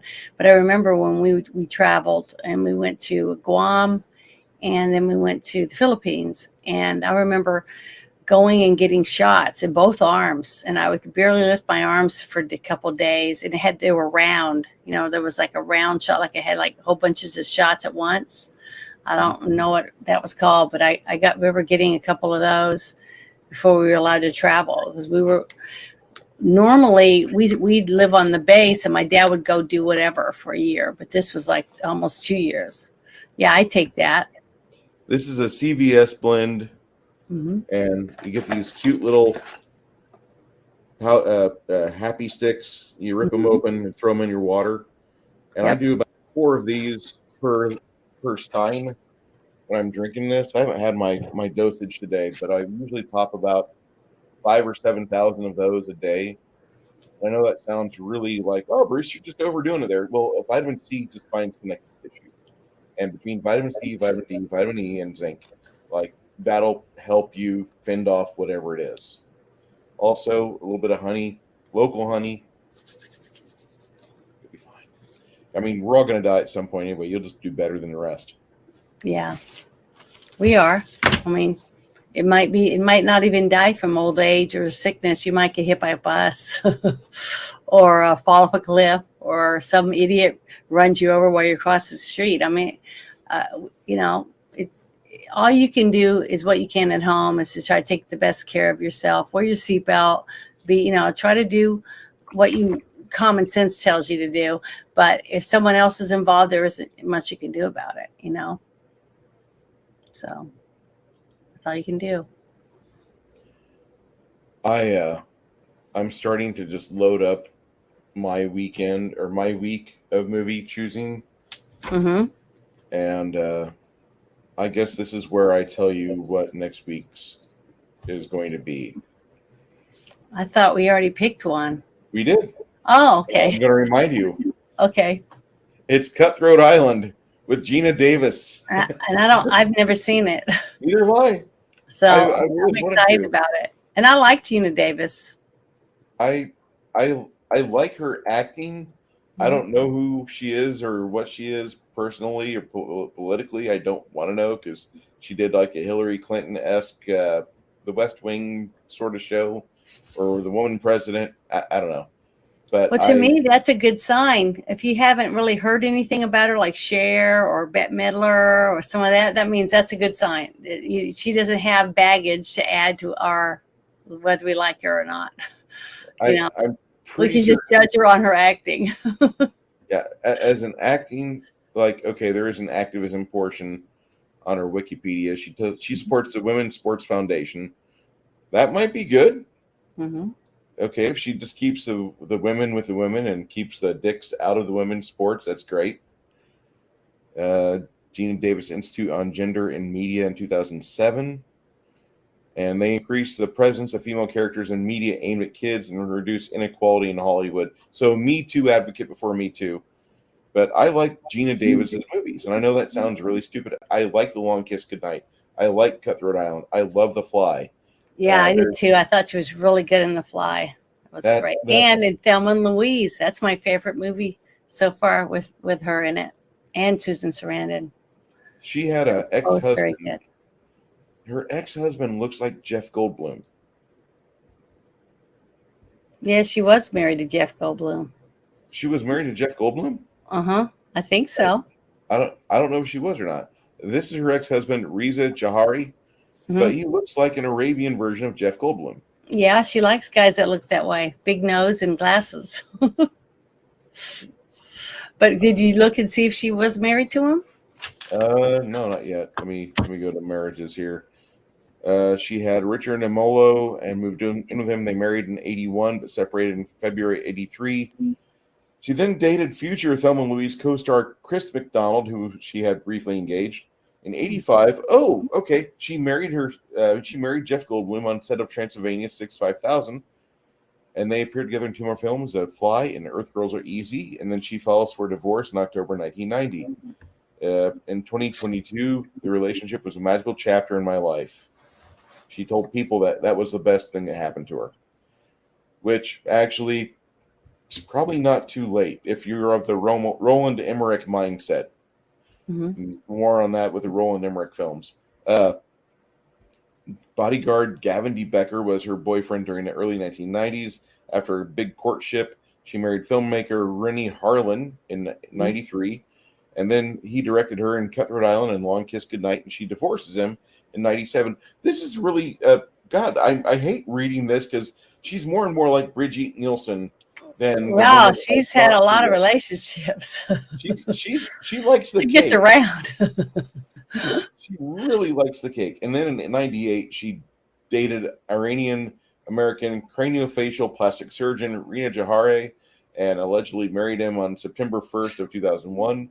With 3 kids. They've made, she had twin sons in 2004. In May of 2018, she filed divorce from, in May 2018, Jahari files for divorce from Davis, listing their date of separation as November 17th or November 15th, 2017. And she responds by filing a petition, which she claimed that she and Jahari were never legally married. And their divorce became final in 2021. December of that year. And now their kids are now Jahari instead of Davis -Jahari. And then her activism, the more I read the activism part, I'm like, Bruce, get out of that. Get out. You still will appreciate her. Because I do. I really like Gina Davis. I mean, she's always been one of my favorite actresses. But did you ever see Thelma and Louise? If I say yes, no, I'm not gay. But I saw that movie. And it was kind of okay. It's not good. my favorite. Yeah, it's sad that Susan Sarandon is a communist. That's what somebody said it in the chat. And you got to remember, though, communism is for the people, not the communists. Yeah, that's why they're all happy. And that's something that Andrew Wilkow says. And he's on. He has his own radio show. I think it's on Sirius XM. He has a 3-hour show, and I really like him. I like what he has to say. I think he's a really good guy. Well, my chat blew up while I was on another screen. Wow, that's great. Thank you guys. Wait, did I? Oh, somebody sent you something. At the bottom, I see something. The convicted J. HG 76. 76 sent me a 1999 super sticker, which appreciate that. You did not have to do that, but I will. Yeah, I'll put that to good use. And let me get this super sticker here. I got to see what we got because they don't show it on StreamYard. Okay. That is rather kind of you. We have a super sticker which says, "You are amazing," with confetti coming down. You don't have to do that. Appreciate that, guys. Really Thank do. you. That was kind of you. And that picture sure looks familiar to me. The Woody Woodpecker. Yeah, it's Woody. Yeah, I have a friend that's on Twitter that uses that same picture. I wonder if it's him. I don't know his name on YouTube. And I forgot to send him the link.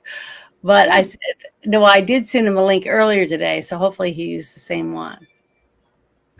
You did not have to do that, and I thank you so much for that. That was rather kind. Yeah, I'm sorry for getting so emotional, everyone, today, but this movie was very emotional for me. It's so well made. It's very well made. The acting was phenomenal. I just love this movie, and I'm telling you, I'm giving it a 9. I didn't get to rank it, but I'm giving it a 9. I'm going to give this movie, on the scale of 100, I'm going to give this movie an 81 because I think this movie, you can't just go cold into this movie. This isn't a movie that you can just like sit down after a hard day of work and be like, "Oh yeah, this is great. This is everything I need." No, don't do that. This is not the movie for it. You're going to cut out in the first act. But if you want to watch a really good movie, which it embellishes on some legends of Scottish lore. Mm-hmm. If you want to see a movie that does that, and Braveheart's not historically accurate either, so don't think that I'm trying to say that is, because it's absolute. 90% of that is out of a script maker. It's not out of legal text from historical record. Okay, it's not. William Wallace was a person, and that's about as far as that movie gets. They really embellish with that movie, but this movie here, it gives you enough to where when you start going down the rabbit hole, you can see where a scriptwriter would take the various conflicts going on around in Scotland, and he would connect dots, and he would assign certain characters to it, and this very well could have happened, but pretty certain that if this it would have been a little bit more impressive. It would have. This movie would have gone even further than what it did. And this movie, for just fan service necessity, you have the perfect villain with Tim Roth. He is the great villain. And if you've never seen Braveheart, this is the best villain for 1995. There's not another villain that has this caliber in that year. I really love this movie, but I'm giving it an 81. It's just over a 4-star film out of 5. For me, I just think that and I don't rate movies really this high that often. Although last week you're going to probably kick me because I rated Invasion USA as an 85, but that's a movie that, except for the very astute and auteur, they're most people can just, "Oh, Invasion USA is on. Fuck, it's Chuck Norris," and they throw the remote control behind them and they sit down. "Honey, get popcorn," and it's a good feel-good movie. And it's well, I liked it more than I liked Braveheart. I loved Braveheart though too, but I love this one more because it's more of my passion of love and romance. I just love romance. I just wish there was more of it in the world. If more people were compassionate and more couples were truthful to each other, like this couple was, and were themselves with each other and argued with each other, and shared their disgruntledness with each other, that type of thing, and did it behind closed doors, where they were. They didn't argue and stuff in front of anyone else. They were very they just were very loving and respectful of each other. Okay. And if more couples could do that and look at their children and say, we are doing what we're doing as a couple for them. We are providing them a loving environment so they can grow up and one day have a loving environment themselves. When a young boy grows up watching his mother and his father and how the father treats the mother, okay, they grow up and pretty much do the same thing. So when you have a father that's abusive and he beats his kids and he beats his wife, more than likely the son's going to end up being the same way. And if you have a daughter, she's going to grow up marrying the same type of person her father was, because you're constantly wanting the love that you didn't get from this new person and from the parent that's abusive. It's a psychological thing. So the cycle just never ends. It just goes on and on and on. And today I just think it's so easy for people to just say, oh, well, I'm tired of this relationship. I'm just going to get another one. Swipe left, It's ridiculous. I mean, I said this before in spaces. What cracks me up is I've got a couple friends that use like Tinder, and there's like Christian Mingle and some other ones. And it's funny. I've done some work with Christian Mingle before. So they don't use real people. They use actors and stuff to do those commercials and stuff. So I was a little sad. Only. But this one girl met a guy on one of those apps, and they went out. And the first night they're, going to town, if you know what I'm saying. So I'm like, it's a total stranger, and you bring him to your house. I just can't understand that. I just think that is psycho. So in today's society, there's no way I'd bring a total stranger to my home, especially not to, jump his bones. I would have made him get a hotel at least or something. But and then they start dating more and more. And after 3 or 4 months, she tells me, oh, it's his birthday's coming up and I need to get him a gift. And I said, get him some beautiful silk pajamas. And she's like, oh my God, that's too personal. And I'm like, what? You sleep with a guy, but you can't buy PJs? I just don't understand any of this stuff. It's just out of my realm. I just don't get it. The way people look at things to me is just, I don't know. I guess I don't belong. I don't belong in this era, apparently. Whoever the convicted JHG is, 76, if you have a particular movie you'd like us to watch, I am currently building a list of movies we are watching slowly. And his name's John. I think it's John. He's a friend of mine on Twitter. Let us know, John, and what your request is. Cutthroat Island is next week, and then 2 weeks from next week is the 7th of August. And I was requested to do Bugsy Malone. And then Six Nation 31 Kings, often a frequent supporter of the channel, threw me the whisper. He's like, hey, Dangerous Liaisons is actually a movie I could definitely hear people talking about because it's got a really good cast and premise. And the Dangerous Liaisons is Glenn Close, John Malkovich, and Michelle Pfeiffer. Mm-hmm. And this was a 1990 film, 1988. So I'm looking forward to it. Really good. I don't remember it either, but those three right there make me happy. So who picked Dangerous Liaisons? That would be Six Nation 31 Kings. Okay, because I love that movie too. That's one of my other favorites is Glenn Close movies. Are you a Glenn Close fan? Me? Yeah, I like her. I think she's good. She had a series out that was on TV that made me really think, wow, I put her up higher because of this series. It was called Damages. Have you heard of it? I have.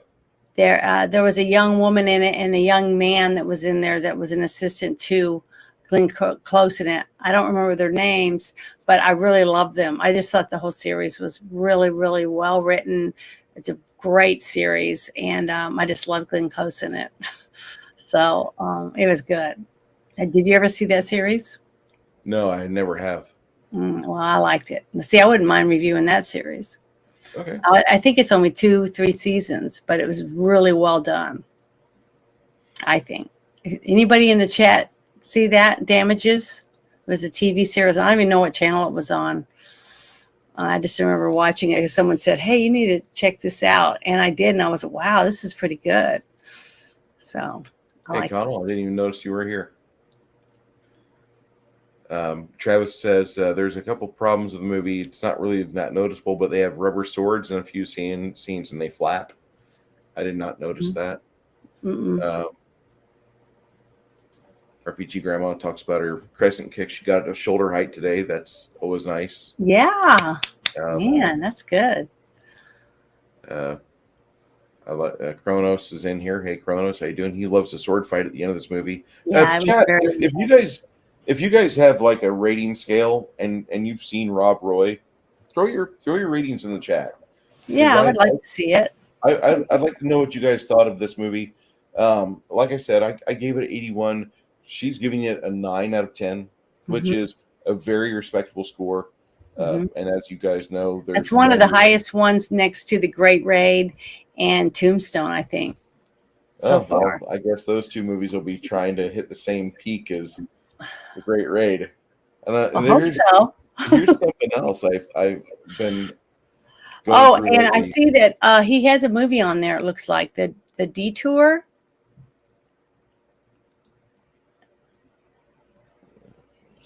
That John posted. Damn, Janet, that's an outfit. Yes, she's gorgeous. Thank you. Yeah, it is. I like this this special wig. It is a Victorian wig. It's supposed to look like those those people wore back then. So good to see Cam's in here. Grumpy's in here.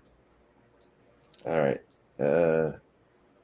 Flatey says he wants somebody to make a World of Darkness creation movie, but the way things are today, I don't want them to touch it. No, don't let anybody. Right now, we have the writer's strike going on. I know this will hurt the industry, but I'm so happy it's going on because there's not going to be a single thing pilfered or ruined or violated till like November or December. Well, I don't know. What I would say is a lot of them tend to bring in a bunch of anybody's that will do whatever they're told when there's this type of thing going on, and they'll pick whoever. Gods of Egypt had no Egyptians in it. That movie sucked goat balls. Yes. I didn't see Gods of Egypt. We will soon. Oh no. Okay. I just hope it's not as bad as that Willy's Roadhouse or whatever it was called. She always calls Willy's Wonderland anything but Willy's Wonderland because it has affected her so much that was the worst we've ever seen. It was so bad. I couldn't even watch it. I mean, I actually turned it off because it was so bad. I was like, I cannot watch any more of this. It was just terrible. The Quicks are going to react badly. Bruce, you need to check out the PA State Senate hearing this last month. It was brutal and very revealing if you know who people with Bruce. Ooh. Yeah. I'll definitely have to check that out. Pure Blood for What was life. it about?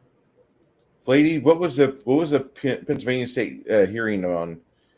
You're talking about residuals. Put it in chat if you can. If not, text me on Discord. I'll read it and let people know loud. I don't want you to get in trouble. I have a couple of friends that get checks and they're like did you see? They get checks for like the measliest amount of money, and they get it and they're like, I can't even afford to even put it in the bank. I don't make enough money to even, you'd have to have 20, 30 of them to put in to make it where it paid to put it in the bank. Because they charge you to do that kind of stuff sometimes. So I don't know why they do it that way, but for some reason they do. Lots of people in our chat, oddly enough, do not like pharma. It's amazing. Oh, I thought he meant something else. No. I was kidding. Old cigar burning inoculation. Yeah, somebody was talking about anthrax. It's Flatey one. The anthrax shots I'm used to, I have not had them myself, but friends and family have, and you get like 8 or 12 shots pretty much all at once, and then you get this tennis ball sized lump in your shoulder. Yeah, that's what I said when I was a kid. It was a round circle. Yeah. And it was had a whole bunch of needles, and they just kind of jabbed you like that. And I remember getting one in each arm. I could barely lift my arms. And then you got, by the time all this swelling goes down, it's time for another series of shots. And you do that for 6 months, and it's unhinged. It's crazy. Well, We did it for a couple of weeks, and it was terrible. But John now says something on there. It says, is a different movie on there. One Flew Over the Cuckoo's Nest. So he hasn't decided which one he wants yet. Okay. So which one for sure do you want to do? Are you two able to communicate? Yes, on Then Twitter. What we'll do is we will have him in as a guest on that night, and whatever movie he chooses, we will watch that the day before, and review it and see how this works.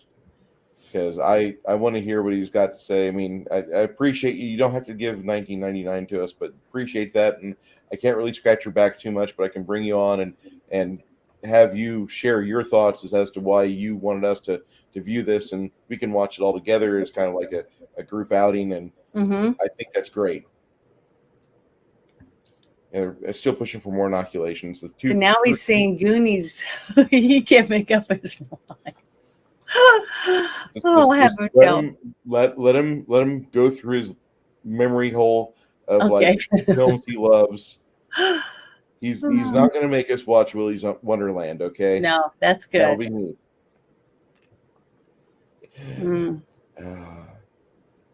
Yeah, that'd be bad. Not Amy to live forever and be pissed off the whole time. Yeah. There was a name a second ago that I hadn't seen before in your chat. A new person. At least I don't remember seeing them. Life form or something. I just saw the very ending of it. Oh, Neurporeal life form. Yeah, I thought I saw his name in the chat. Janet's gonna be wearing the same outfit next month. No, I won't. No, well, Cutthroat Island. It'll be similar, not the same outfit. Like what? The one I wore, the Bear Winch one. Bear Winch was, this kind of era stuff, but it was different. Yeah, I think Gina Davis is great in The Long Kiss Goodnight. I did not realize she had that many ex-husbands. I really man. She's got a Rolodex. That's what it sounds like. That sounds bad, but there she is. Hi, John. Thank you for joining us. Beetlejuice is. Oh yeah, that's another good one that Gina Davis was in. Beetlejuice. Yeah, and that's typically how it works out. 80s, well, if she had to be on the other end, the receiving end of a communism, she wouldn't want to be a communist. That's the thing. Communists it's for the people, not the communists. Because they all live better than everyone else. I'm going through chat right now. Is Goth Chicks a name of a movie? Is that why he said that? Goth chicks. No, goth chicks. We just like goth chicks. The girls really? with black hair, typically well endowed. The ones I've seen, they had the black fingernails and stuff. They're all like real skinny. I've never seen any with big boobs, unless they were just doing it for a sexy costume or something. Well, there's an entire like subgenre or subculture. Do you have them in your Discord? For your hot chicks area? I don't have. I'll ask my Discord friends if they want in the hot girls area, the red light district. Go ahead and post up some good big titty goth girlfriends. Is that's an area when you go in there, like it comes on screen like this is nudity. Are you really wanting to go in here? It's nudity. I've been in there a few times, and it's pretty a lot of nudity in there. Yeah. John Staven, good avatar. Let's see. I'm sorry. Tell Janet it's me, the real John Stavern. Okay. I haven't seen Rob Roy in a few years. It's not bad. Funny how it came out so close. It was like these two movies came out at the same time. These guys in Hollywood, like in '94, they're like, I want to do period pieces. I want to do men with big swords. But they weren't both made by the same, company, No. Were they? I don't think so. See, I mean, it is interesting though how sometimes it seems like two different studios get a hold of a script, but you got to remember it doesn't just happen like that. this script had to been in there for a while for them to be looking at it, looking for locations and everything. So it's not like it, it's very unlikely that one said, oh my God, we got wind. They're making this movie. We got to make another one like it. You know what I'm saying? Because it takes so long for some movies to even make it to the theater after it's been made, depending on, who's in it, who the director is. I mean, all that. So it takes a while sometimes. And one thing about Braveheart I really enjoy is that Mel Gibson never felt like he was the right age for Braveheart. He said, I'm about 10 or 15 years too old. Mm-hmm. No, I don't think they were made by the same company. I think they were made by different publishing houses. Yeah, we love Rob Roy, dude. That's wow. Here's a hot take, guys. Don't beat up Freeman's Focus, but hey, I feel the same way. Rob Roy beats Braveheart every day. That is some amazing. That's a good hot take, but we'll see how that works. I haven't gotten to the critical scoring yet. Jedi Bill should be in here. Braveheart's good on his own. Chrono says I like them both. Anybody here have an actual critical score they want to give for Rob Roy? I'd be more than happy to announce that and talk about that, because I think Rob Roy is a movie that stands for the most part really well, and even almost 28 years after its release, mm-hmm. you have a movie that is really 28. Yeah. Oh shit. You have a movie that stands very well against the test of time. The action is good. The music's great. The set pieces are great. There's not a weak link in this film. Janet and I, we always look at things very critically. I'm not a Hollywood butt guy. Janet does have a resume. Okay, she's been on sets. She's done Star Trek set work, not for the official Star Trek, but for some of the many amazing fan fiction pieces that are out there. And if you guys haven't seen Star Trek Continues, I do heavily recommend you spend about 15 hours watching Star Trek Continues. It's on YouTube. It's free. And you should watch it, because if you love Star Trek, you're going to love it. It's done properly. It's not this Discovery bullshit. Yeah, good. Or Picard. I don't acknowledge anything past Star Trek. What's funny is I have on my Twitter thing, I say that I love comic books and Star Trek. Mm-hmm. Okay. And I've had many people invite me to their space because I like Star Trek, and we get in there and they start talking about it, and we talk about different episodes and different things like that. And then they bring up Picard, and I'm like, I'm not watching it. And they're like, what? It's a great show. And I go, no, it isn't. Then we start getting in an argument. I'm like, it sucks. All I had to watch was some of the outtakes and the premise of the story. And I'm like, I'm not going to ruin my vision of Picard from Next Generation. I just don't want to put that in my mind along with what I like. It's just, I'm not going to do it. That's why another reason why I didn't watch Captain Marvel. This is a sad fact today. There are entire schools today where no kid comes from a dual parent home. And that should explain about everything wrong with our society right there. Mm-hmm. Because the school has decided to take over parenting. The government has already told the wife or the husband or the single parent, you can stay single, we'll pay you. Mm-hmm. Yeah, I've seen videos on YouTube from women that get the little card, and they've done videos about how to make the best of your EBT card. Yep. So you can get your nails done, get your hair did, and all that stuff. They talk about how you can use those cards to get different things. And I'm like, you got to be kidding me. Now, see, those videos are up, but man, you better not talk about COVID or pedophiles. You can't talk about any of those things, or you can lose your channel. But you can talk about your EBT, Talk about EBT ridiculous. And talk about anything, but don't you. Or you can pierce your genitals.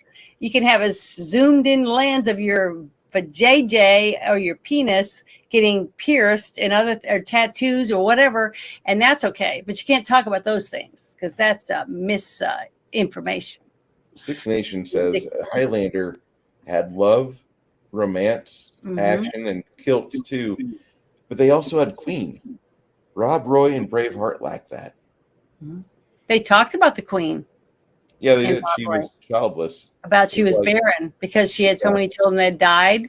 She yep. couldn't carry babies to term. I mean, and then in the ones that did live, only lived to a very short time. Yeah. That's terrible. I feel really bad for her because she was not able to have a fruitful. Convicted, John. I'm sorry if my Discord's loaded with bots. I've got a few bots in there that just do some things, and I once you get into the general area, the bots kind of leave you alone. There's certain areas for the bots to do stuff. I don't think I have any bots in mine. Maybe unless it's automatic. No, you have to plant them in there yourself. Oh. Chuck Norris films are my jam, says RPG Grandma, which is great because I love canon films, and canon films is like the happy button. 1 to 100, Braveheart was a 90. Rob Roy was close, and we get a mid 80s. Yeah, that's kind of how I feel. Mm-hmm. I know a lot of people don't like. See, I'm just the opposite of that. Okay. I give Rob Roy a little higher rating, and then Braveheart's just a little less underneath. Well, yeah, It's a personal story for me. I can see where, like, somebody would look at the romance action in Braveheart, and they're like, "But William Wallace had Sophia Marceau, who was carrying his child. That's a good movie. He dies with an unrequited love. It's still hanging out there, and she has a kid. Mm-hmm. It's a great romance." I know, and so did Jessica Lange. She had a kid, and he said to name it after her brother, and if it was a girl, alas, to name it after herself, his love of his life.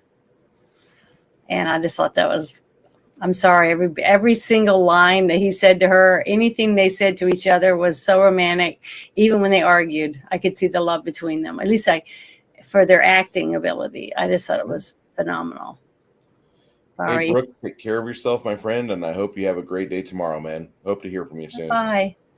Thank you for coming by. We appreciate it. We have Brooks. Yeah, we've done The Last Starfighter. Yeah, we did that movie. I rated that movie pretty high, if I remember right. Mm-hmm, we both did. It's a very good movie. But you need to go down Bruce's list on his page so you can watch our review of that if you'd like. It's in the playlist. Yeah. Satin Sheets suck.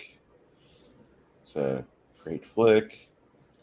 Last Starfighter was a good film too. Mm-hmm. John Wick before he was Ted Theodore Logan. Oh wow. Bill and Ted's excellent adventure.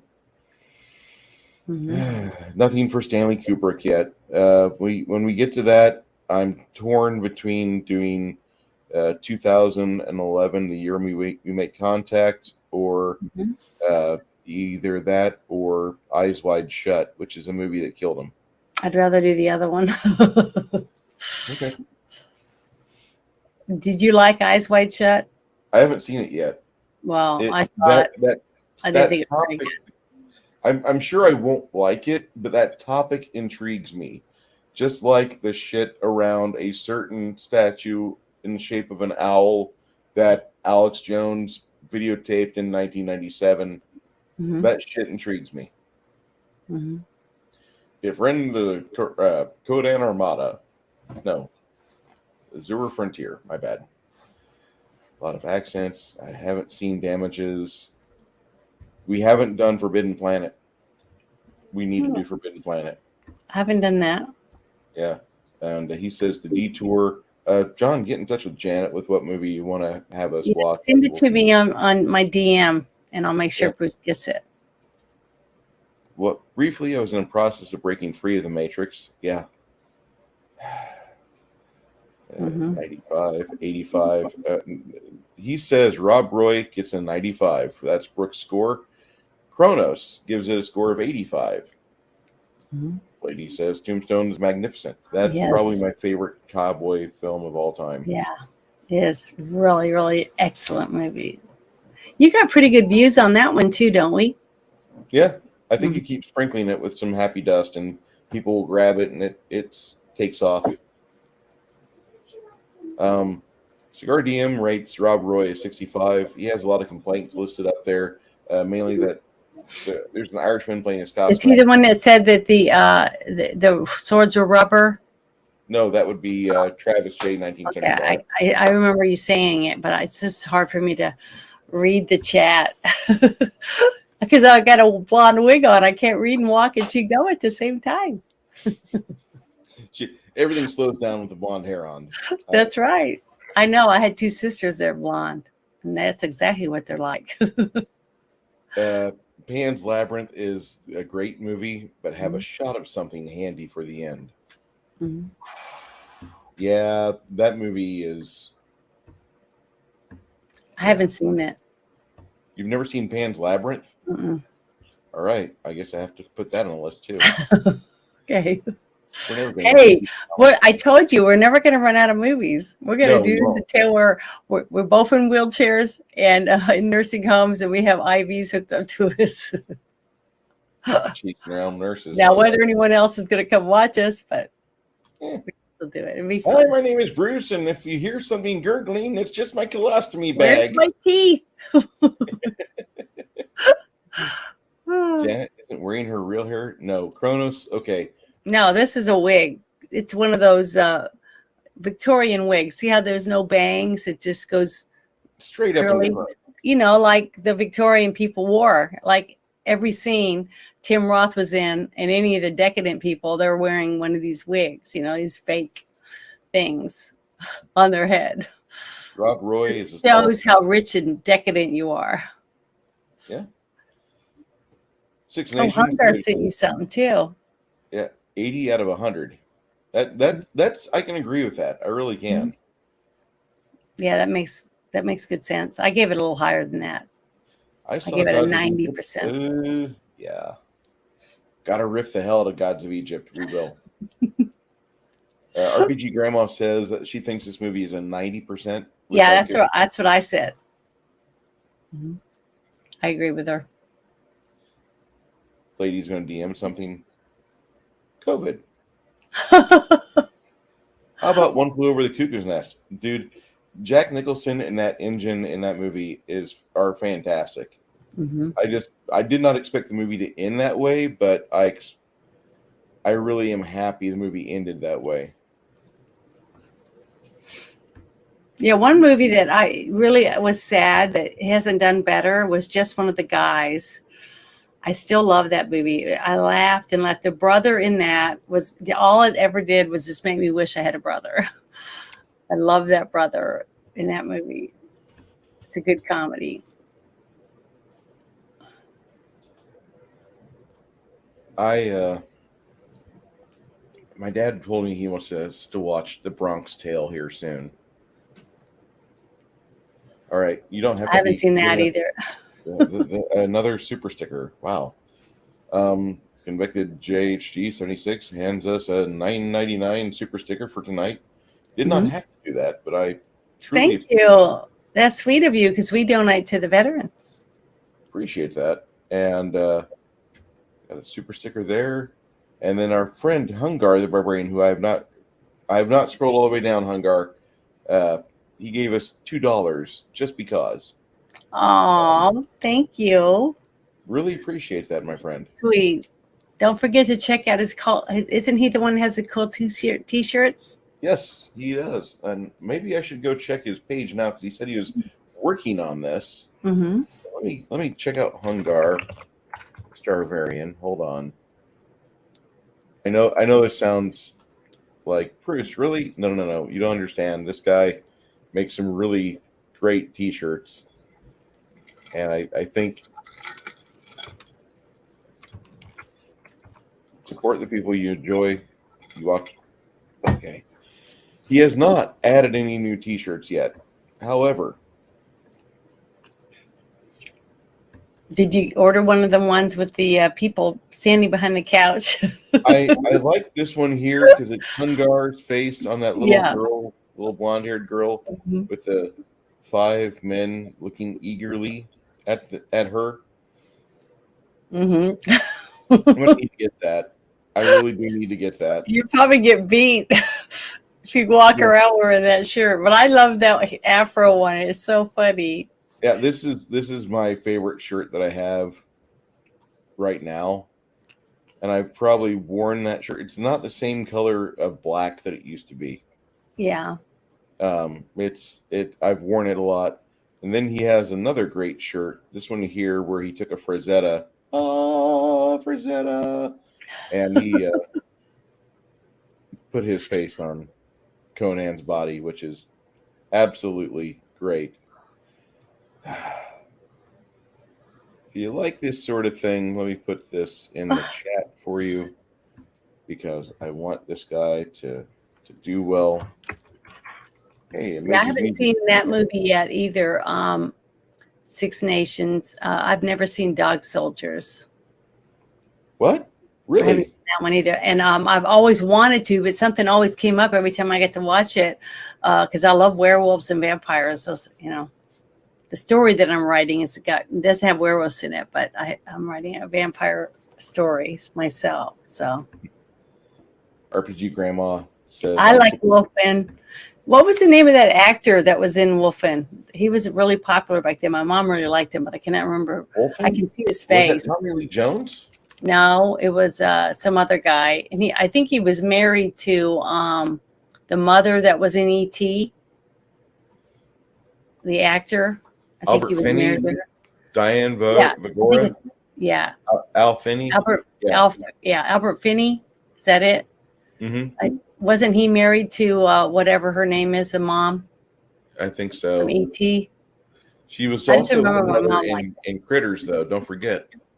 Critters. Wait, you didn't forget about the movie Critters, did you? I don't think I've seen it. I don't think. Are they the little things that look like little balls of fur with mouths? And porcupine quills. Okay. I think I have seen it, but it's not, not at the top of my list because I don't think it was very good. Albert Finney was not married to the mother from E.T. He was married to Penny Dalmage.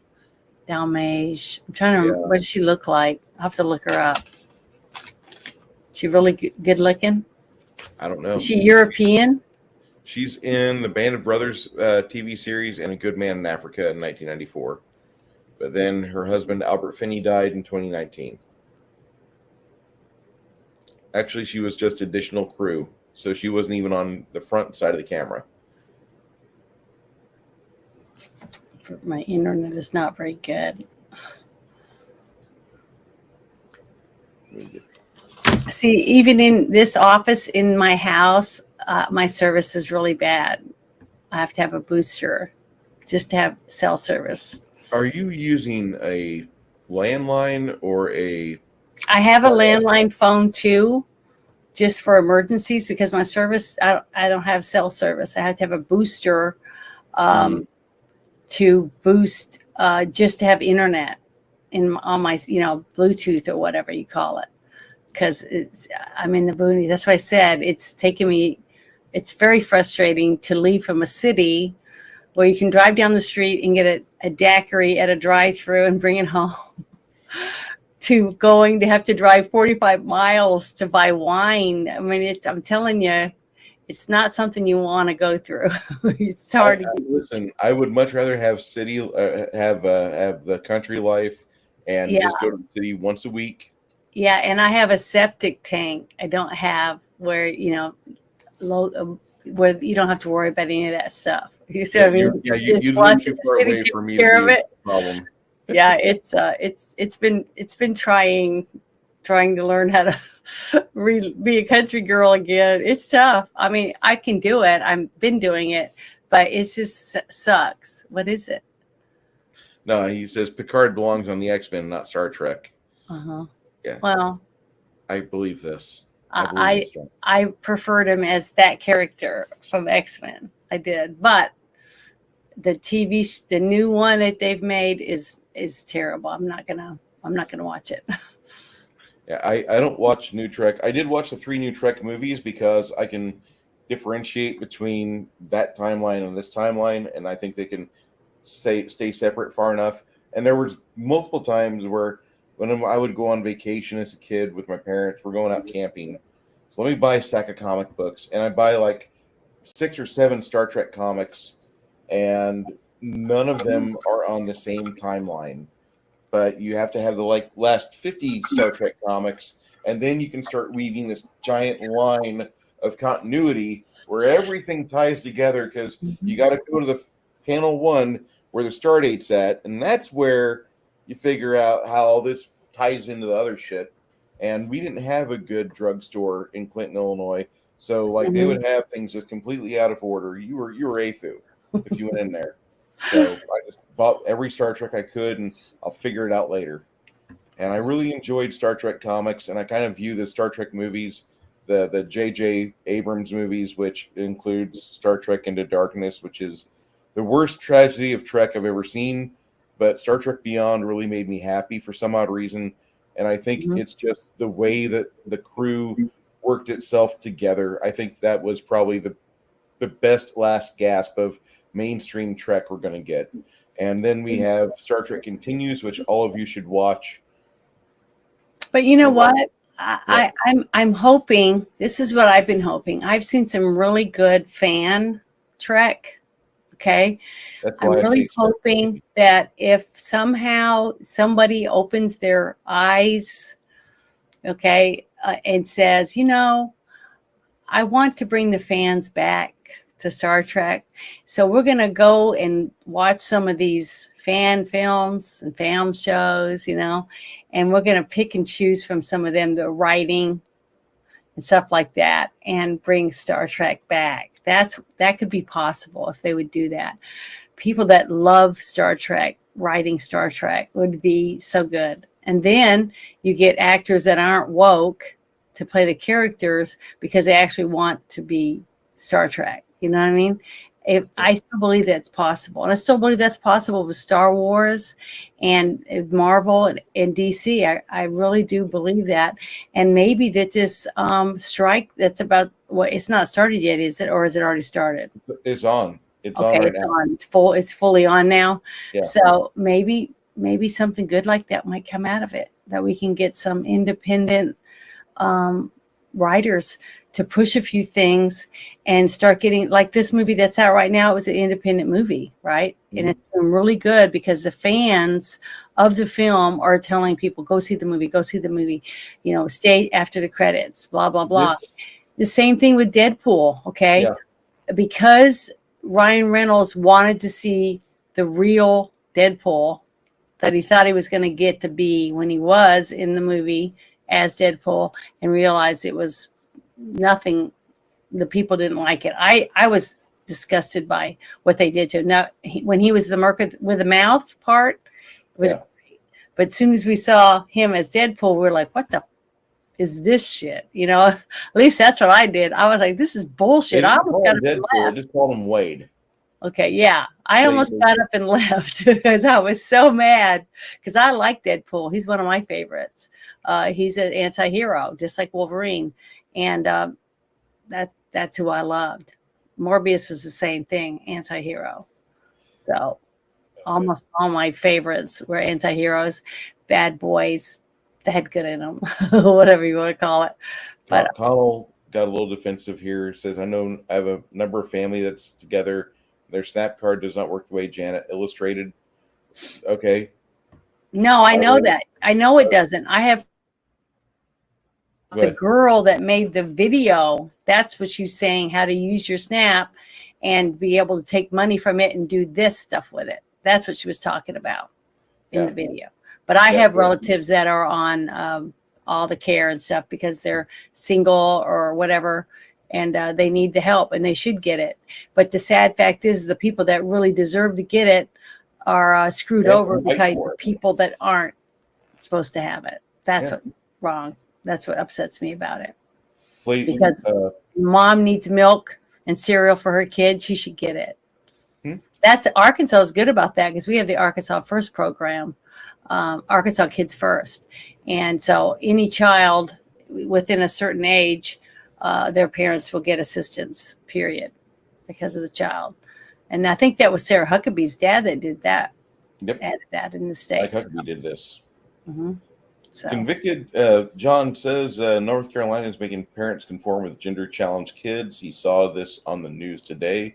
If this is confirmed and true, And what I want you to do is get very active in your local school districts and raise hell. Seriously, you're gonna have to over 70 decibels, go to your local school board with some other very fired up people and be like, no, we're not doing this. Flady says we don't even speak of the even number of Star Trek or the even number of Star Trek films, which I disagree with, because 2, Wrath of Khan, is probably the Trek I've watched the most.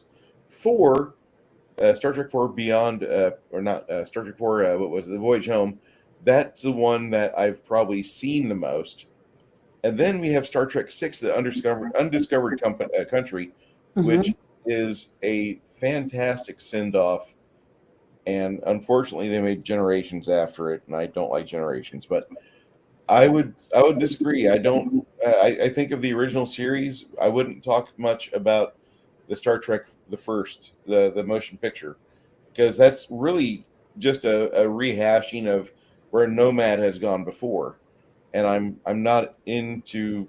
I like Nomad the first time, but then we got Space Chick, and I like Persia Kambata. I don't like her in the motion picture film. She gets very Natalie Portman-esque, like episode 1 Natalie Portman, and I didn't really enjoy that. Now, I enjoyed seeing Deckard's son in the movie, and there's a lot of good parts of the motion picture. If you want a sci-fi movie with a lot of sexual underpinnings, motion picture, lots of sex. Sorry. Sorry, Grandma. She got into the second season of Picard and she just stopped. She can't get into it. Yeah, I've heard that from a lot of people. That second season. One would think a field so often plowed would yield at least one good crop. Yeah, it was sad. That's really sad about a real woman. Kronos echoes my thoughts. Even numbered Trek. Wrath of Khan is great. Oh, it can only be one. That was my favorite one, though. My favorite Star Trek movie was The Wrath of Khan. Well, you have a lot of things done right with that movie. We'll have to watch it next year. And the other one that a lot of people don't agree with me is the one with Beecher in it. I just love that movie. The one I just complained about. I know. I can't help it. The romantic story in that, to me, made it brought it higher up for me. But I don't have a problem with it not being your favorite. And, I don't like you any less because you like it or you don't like it. I can't help it. I'm going to be honest about my feelings about what I like. And that was one of the reasons I loved it. I just thought that was such a good romantic story. Cigar DM's going to have a real problem whenever we have Kroll, when we review Kroll, and they have, of all things, Liam Neeson's playing a fucking total Cyclops. He's not even a Cyclops in real life. How can we do this? Yeah, it'll be fine. We'll do fine. He was the best. I love Ricardo Montalban in that movie, and he actually was good on Fantasy Island too. Those are the only 2 things I was ever exposed to him on. I have to go through his IMDb and find some stuff on YouTube to watch. Just think about it. How many women would say they think a man that has a mullet hairstyle and wearing his and he's older and he's wearing a shirt kind of like mine, but a little lower with a lot of hairy chests showing for the for all the women, you know what I mean? And all the women were like, he's hot in this movie. Look at that. That farmer's tan right there. Look at that. Yeah, you got a redneck. Yeah. So that's why they call people rednecks, because they're hard workers. Okay. They're out slaving away in the sun with their shirt on. John joined up with Christian Mingle and is filled with bots. Not here, not on the Discord. Oh, okay. He was talking about on that. Christian Mingle. Yeah. Yeah, I can believe it. Oh, we are really behind. Highlander was great fun. A screenplay from a college class. A professor didn't give a good grade, if I remember right. A screenplay from a college class. The professor did not give a good grade, if I remember right. That's probably true.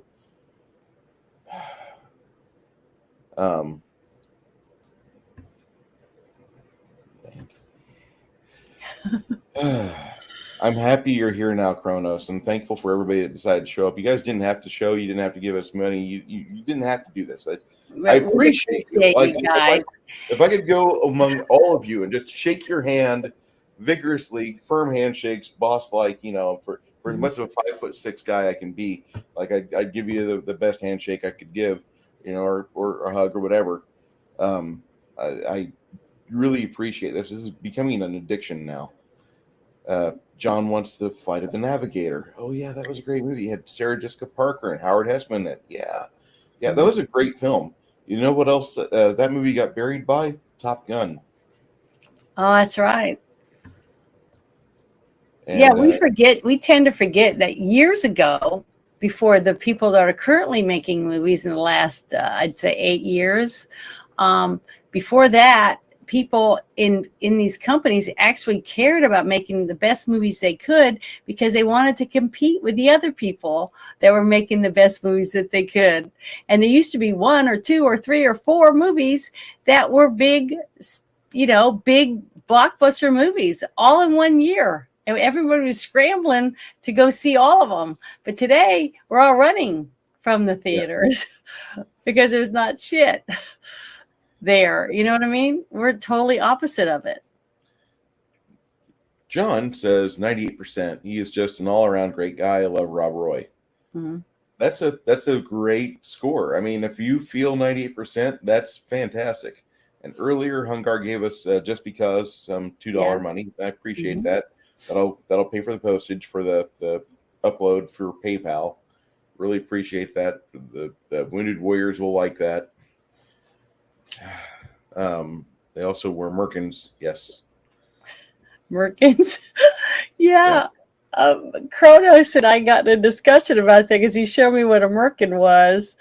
Remember that? And I couldn't believe it. I didn't know people really did that stuff, but they do. Here's one of my favorite films from the early 2000s. It's not a great film. Is it a very enjoyable movie? Absolutely. And I think Janet would dig it because the guy gets in touch with his emotions by the end of the film. There's a huge character arc that goes from start to finish on Equilibrium, and it's very well done for that. I don't think it holds up so well now. But for back in 2003 when it came out, amazing show. I felt that way about Lars and the Real Girl. Crafting Gamer, that'll be 7 p.m. next Sunday night. And for those that don't understand what I just said, at 7 p.m. Central Standard Time on Sundays, we open up a Discord and we have a watch party. And we watch a film from way back, and then on Monday we discuss it here. And I have a lot of friends like you that come in the chat and discuss their feelings, or you guys rub shoulders and talk amongst yourselves. But this has been one of the most active chat nights I've ever had, and I really I was like, it's really going. We got a lot of people talking, which is good. I mean, it's fun. What do you think of Bruce Campbell, Janet?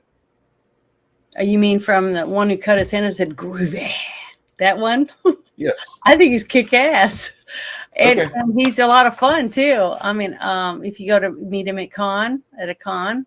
I met him in Decatur, Illinois. He was walking around town right about the same time he's doing the press tour for Have Sex the Bruce Campbell Way novel he did. Yeah. He seems like a wonderful person. Like he'd sit down with you and eat barbecue and lick his fingers, just a normal guy, but nice. Like he's a normal guy, great. But when we met him in the 90s, he was still pulling the trick where like you'd meet him and you'd say, yeah, I love what you did in Equilibrium. Or not Equilibrium, in Evil Dead 2. Because there's a point where his hand rebels against him and he would grab the back of his neck and he flipped himself in the movie. And we said this to him and he did that on the sidewalk on Main Street in front of the Avon Theater.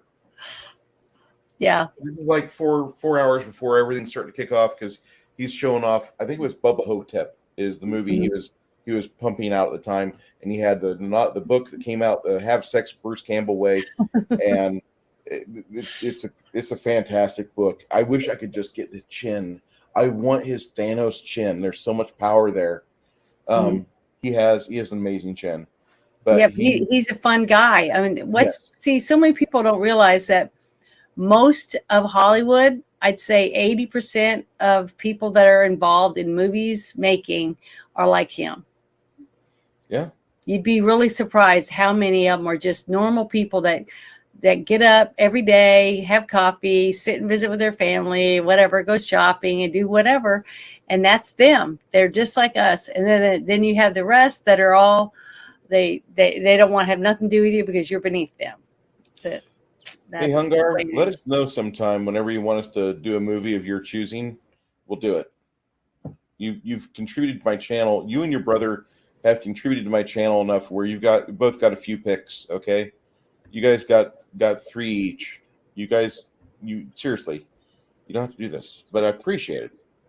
But if you want to do that, and you want to be on the panel with us on Monday following that viewing, that'd be great. And he can join us. He can join us too and watch the movie with us. Yeah. The Sunday night we open up the Discord, we watch the film, and then Monday we do the discussion of it. If it's a super chat request, we bring them in as a panelist. They're part of the show, unless they have to go to bed, which I understand that your bedtime. But even if it's just for a little bit, it'd be nice if you wanted. That'd be great. Say hi. That'd be great.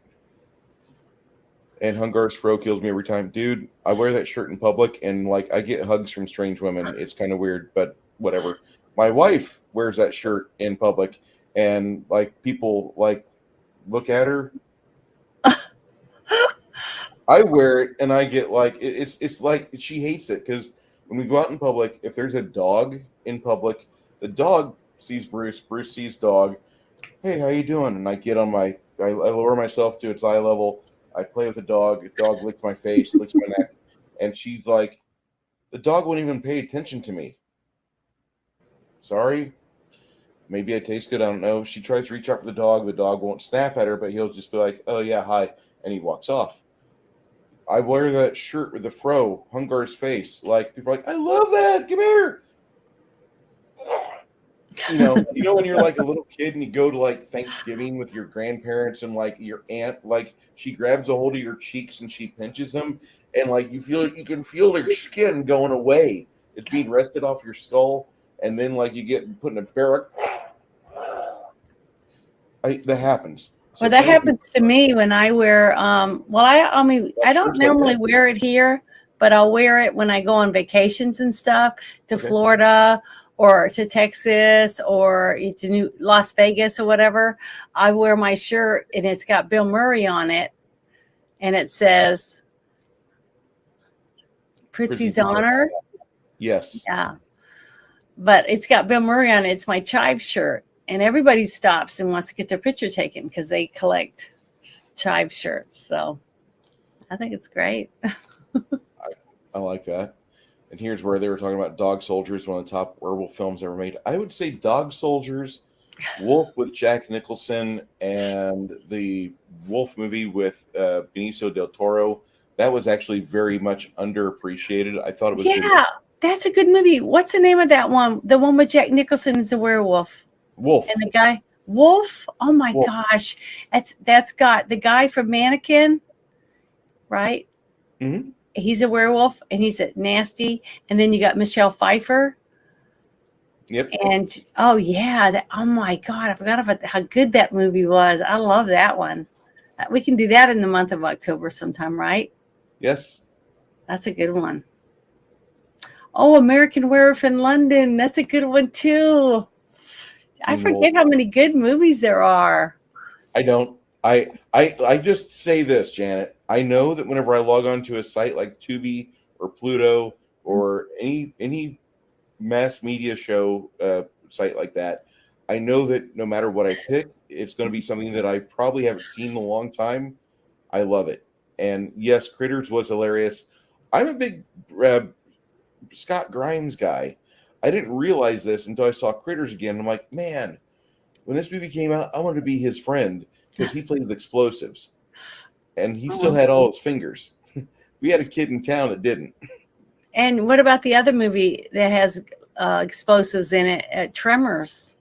Tremors is great. Yeah, that's a great movie. The guy that played, I can't remember the name of the movie. In that movie. Who? Egg Shen, the guy from the magician from Big Shop or a little. Oh yeah, but the guy, the guy that's alongside Kevin Bacon, he had a movie that came out, and he was. I'm trying to remember the name of it. I cannot remember the name of it, but it was a real big hit. Give me a minute. I can't even remember the actor's name.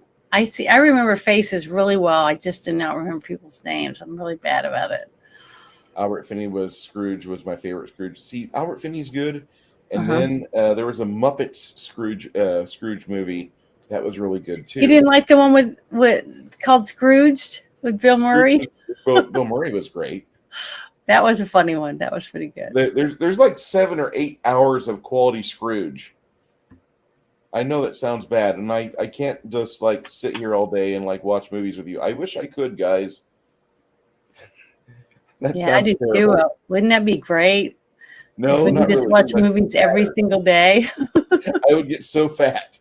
I would have to. All right, guys, you keep watching. I got to go run. We could just watch movies while we're walking or riding a bicycle to make the TV run. You know, those ones that you hook up and it keeps the power on. We'll go to the gym together and we'll boot up our tablets. Hi, Papa Cotton. Thank you for joining us. Gremlins was great. The Gremlins Part 1 and 2. You need to see those two movies like back to back because there's a synergy that series has together. It's like 3.5 hours, 3 hours and 45 minutes, and that is such a good movie. Now, don't see them singly. See them both together. Don't take the boosters. Not to knock Bill Murray, he was good too. I don't need a booster shot, says Kronos. Booster seat. I don't need a booster seat. George C. Scott was best Scrooge ever. I loved him, and yeah, he's fantastic. The movie with Joaquin Phoenix. You Were Never Really Here. No, I've not seen that yet. Raising Arizona with Nicolas Cage is one of the better Coen brother movies I've seen. I've seen a lot of them. Kung Fu is Shogun Samurai. Bruce, check your Discord general chat. Uh-oh. That movie, that samurai movie, is that the one where the samurai has a little baby in a cart that he's pulling behind him? I don't know. Shogun or something. That's the very first Kung Fu movie I remember ever seeing. And I don't remember if that's it or not. I just remember, I think it went, I don't remember if it was in color or black and white. I just remember it was a big samurai guy and he had 2 swords on his back and he was pulling a baby in a wagon. That's the only scene I can remember about the movie.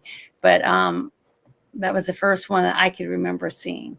All right, guys, close your eyes and 3, 2, 1, open your eyes. Oh, look, it's Hungar the Starbarian here to save us. And he's killing that mean snake. That big snake. He's getting the sword. Saving his slave girl. You know what she's going to be doing later, which is good. That's what we be want. A nice girl. Yeah, she's going to be a nice girl for him. Mm-hmm. All right. Thank you, Hungar. That was fantastic. Forgot about George C. Scott. I got to bump him to the top. Challenge of the Masters, Super Ninja, and 5 Deadly Venoms, and Crippled Avengers. I like 36 Chambers of Shaolin. These movies are fantastic. Super Ninjas and 5 Deadly Venoms is great. Do not watch these and then expect the same level of quality from an American Ninja movie. Just a FYI. Yeah. All great films. Only Christmas Carol that ever scared me. Yeah, the George C. Scott version was actually pretty spooky. I saw it when I was like 12, and it was really good. I don't think I've seen that one. This is the only movie for Star Trek I've not seen in the theater. Was The Undiscovered Country. The Undiscovered Country was the last time I saw Trek in a theater. Everything else was video or streaming. And that's not that's Six Nations saying that. My own personal experience was I saw everything but The Undiscovered Country in the theater. Star Trek 5 pissed me off. And then when the Next Generation movies came out, which they were not as good, I don't know why they weren't as good, but I don't find as much joy in the theater versions of that. Now, season 6 of Next Generation gets really good. That's all I can say. John posted something. He said Remo Williams. That's the movie I was thinking about. The actor that was in Tremors. Yes. Right. And that's what I was trying to say. Tremors. Let me look. I think it's the same guy. Fred Ward. Yep. Because that's why I went, oh, I know that guy, that actor. And there's a bunch of other Remo Williams movies I found out. I did not realize that. I will have to. I love bad movies, so I'll have to watch these. But yeah, Remo Williams, The Adventure Begins is a Fred Ward movie. And it's got Fred Ward, Joel Grey, Wilford Brimley. Oh my God, Wilford Brimley, Jay Preston, George Coe, and Charles Ciaffi, and Kate Mulgrew. There's our Star Trek tie-in. Are we going to become like Red Letter Media, and every time there's something about a Star Trek actor, an actor that was in Star Trek, or a Star Trek, one of the many Star Treks, we stumble across that and we talk Star Trek for 4.5 minutes? Just a sign of the times. Yeah, Illinois is one of the big drugstore. Yeah, it is. That's sad. Star Trek 6 in the theaters was great. I missed out because I really love that movie. She says she likes Lower Decks. Okay, that's good. I'm happy that there are people that like Lower Decks because there's a small number of people that are friends of mine that actually they won't talk about it in front of me, but they will say Lower Decks is pretty good.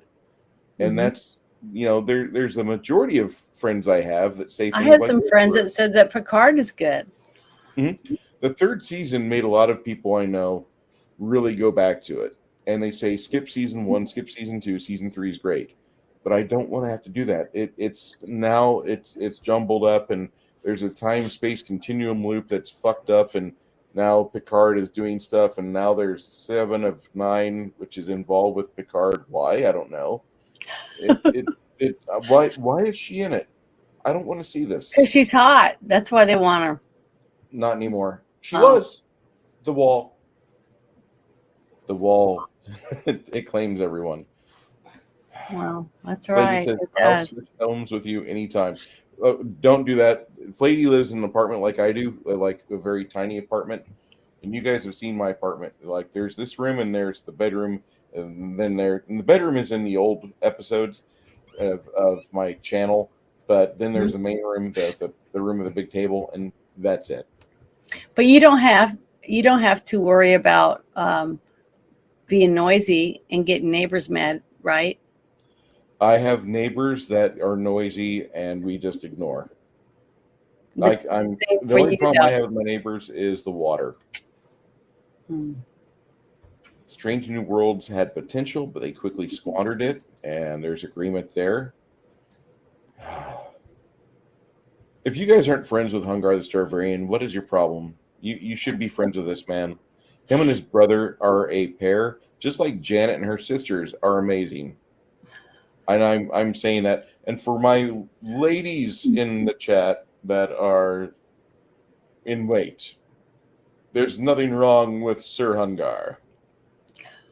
and if you are a nurse in South Florida or in Kentucky, you should hit him up.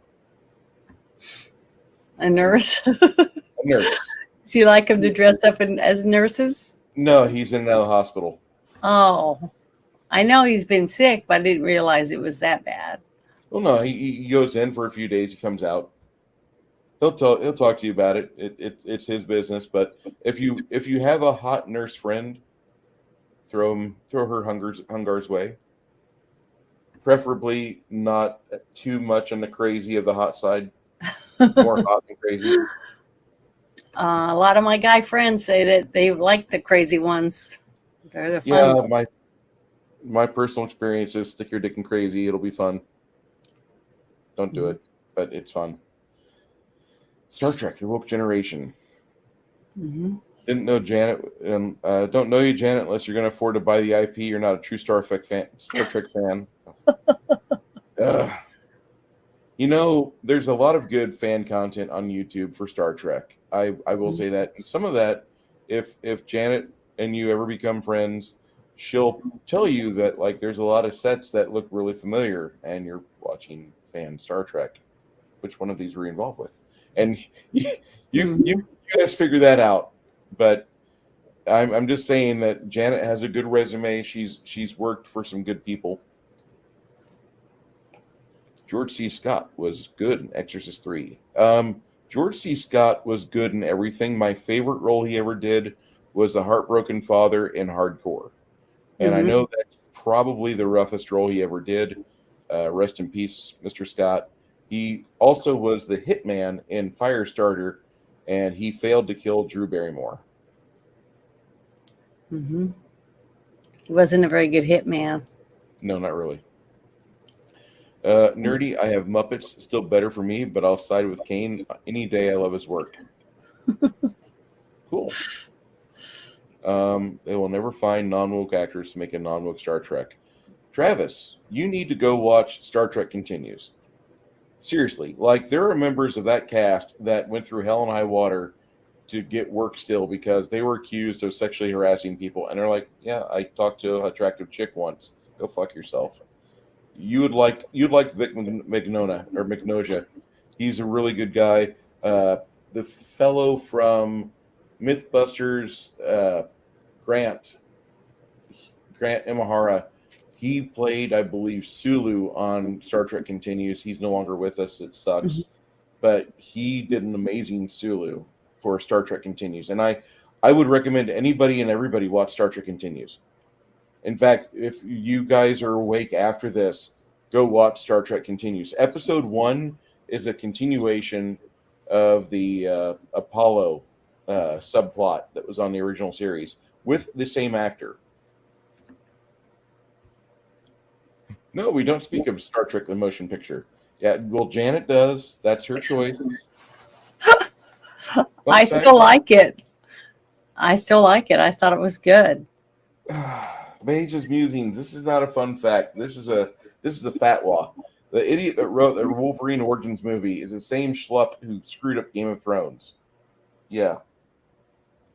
D&D is bad. I don't want D&D in my movies or in my favorite series. In D&D, they just screwed up everything. Mm-hmm. Exorcist 2. Hold on. Exorcist 2 is a quality horror film. It's not great, but is it fun? Yes. Come on. When the little girl's head spins around and she screams, "I am Pazuzu," you should get scared. Like flies are like buzzing. See, over. Bruce, you do voiceovers. You could make money doing that. I know I should, right? Yeah, you should. Make you a couple little voiceover tapes and put them online. Yeah, she's doing that leads to jail time. Yes. 4 years old, you're watching Exorcist movies. I know, Kronos, I kind of stumbled over that. I insisted on watching it on TV. Parents were like, "Welcome to your doom." Actually, there's a better way to say that, and it's from the old Altered Beast Sega cabinet. "Welcome to your doom." Yeah, that's what it said to you whenever you put in your quarters. Mm-hmm. On TV, yeah, it was much different. It was sanitized and censored, and it wasn't that good. But Exorcist 2 is still quality on TV when you're 6 and you want to get scared. And his parents warned him ahead of time. Mm-hmm. Every franchise has at least one movie that nobody's allowed to speak of. For me, Star Trek V is the one that really pissed me off because I was expecting a lot more. Oh, Shatner directed it? It's going to be great. No. The best thing about the Star Trek V movie is the commercial to sell the VHS tapes. Let me see if I can find this. Star Trek V 5. Final. Yes. Final Frontier. VHS. Yes. No, I don't want that. I want the commercial.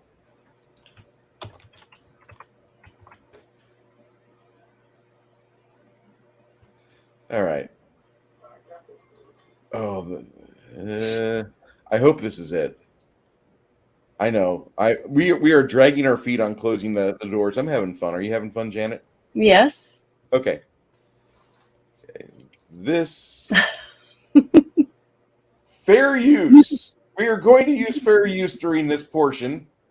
And if you if you demonetize me, I still made super chats.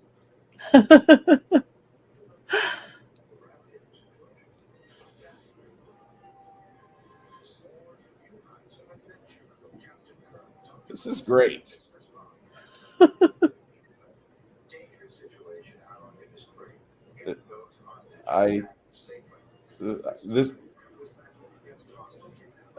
This is not the one I want. Damn it. No, bad YouTube. You fed me the wrong commercial. No,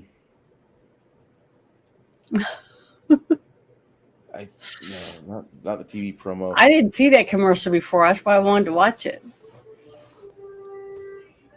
This is it. Okay, this movie bombed really hard, so they had to make the money back on media sales. So this commercial was the brainchild, and actually, it does a good job of being a commercial. It does not improve the movie.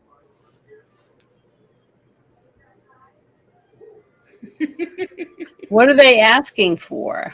For the VHS copy of Star Trek V, The Final Frontier. Oh, okay. They're rushing the counter after the biggest bomb of the summer.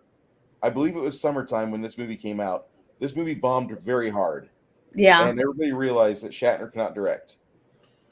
And that hurt Shatner's feelings. But they make this commercial talking about this wonderful movie, which it's not.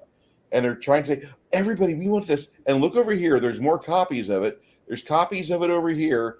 And these people rush the counter. We want this VHS.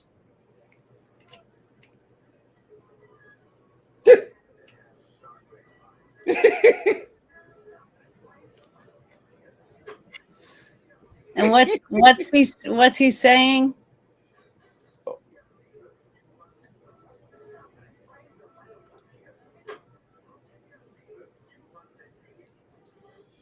I don't think he's got a bad accent. I'm sorry, Scotty. Did I say that? I'm sorry.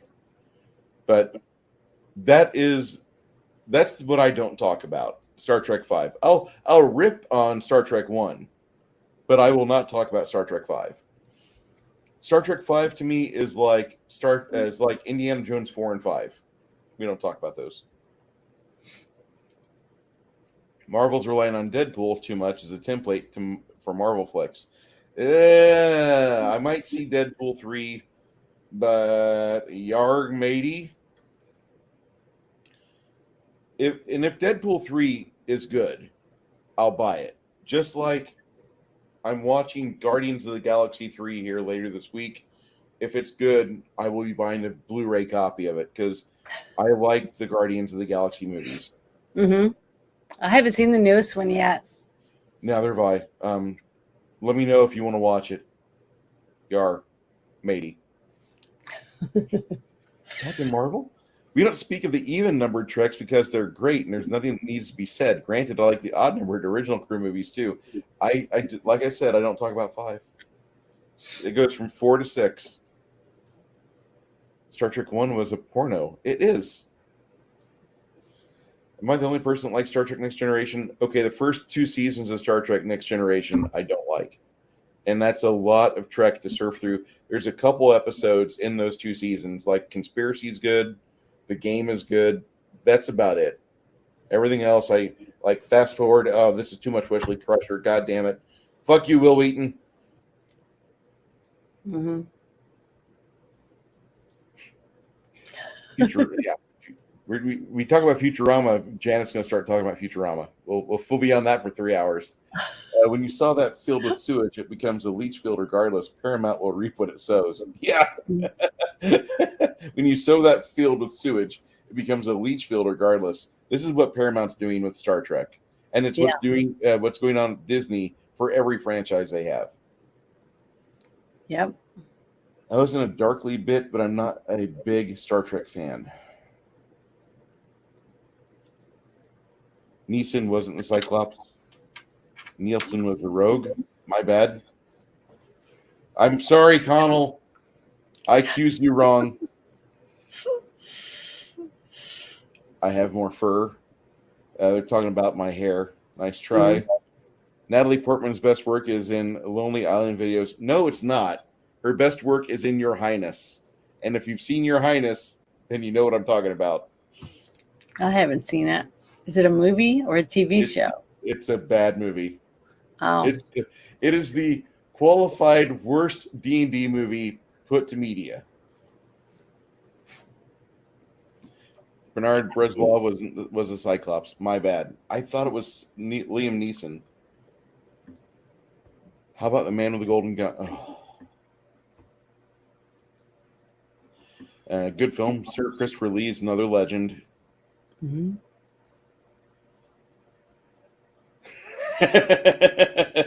Sorry. Just kidding. I give you a handshake. It was my hands every month or so. Yeah. Disagree. Wash.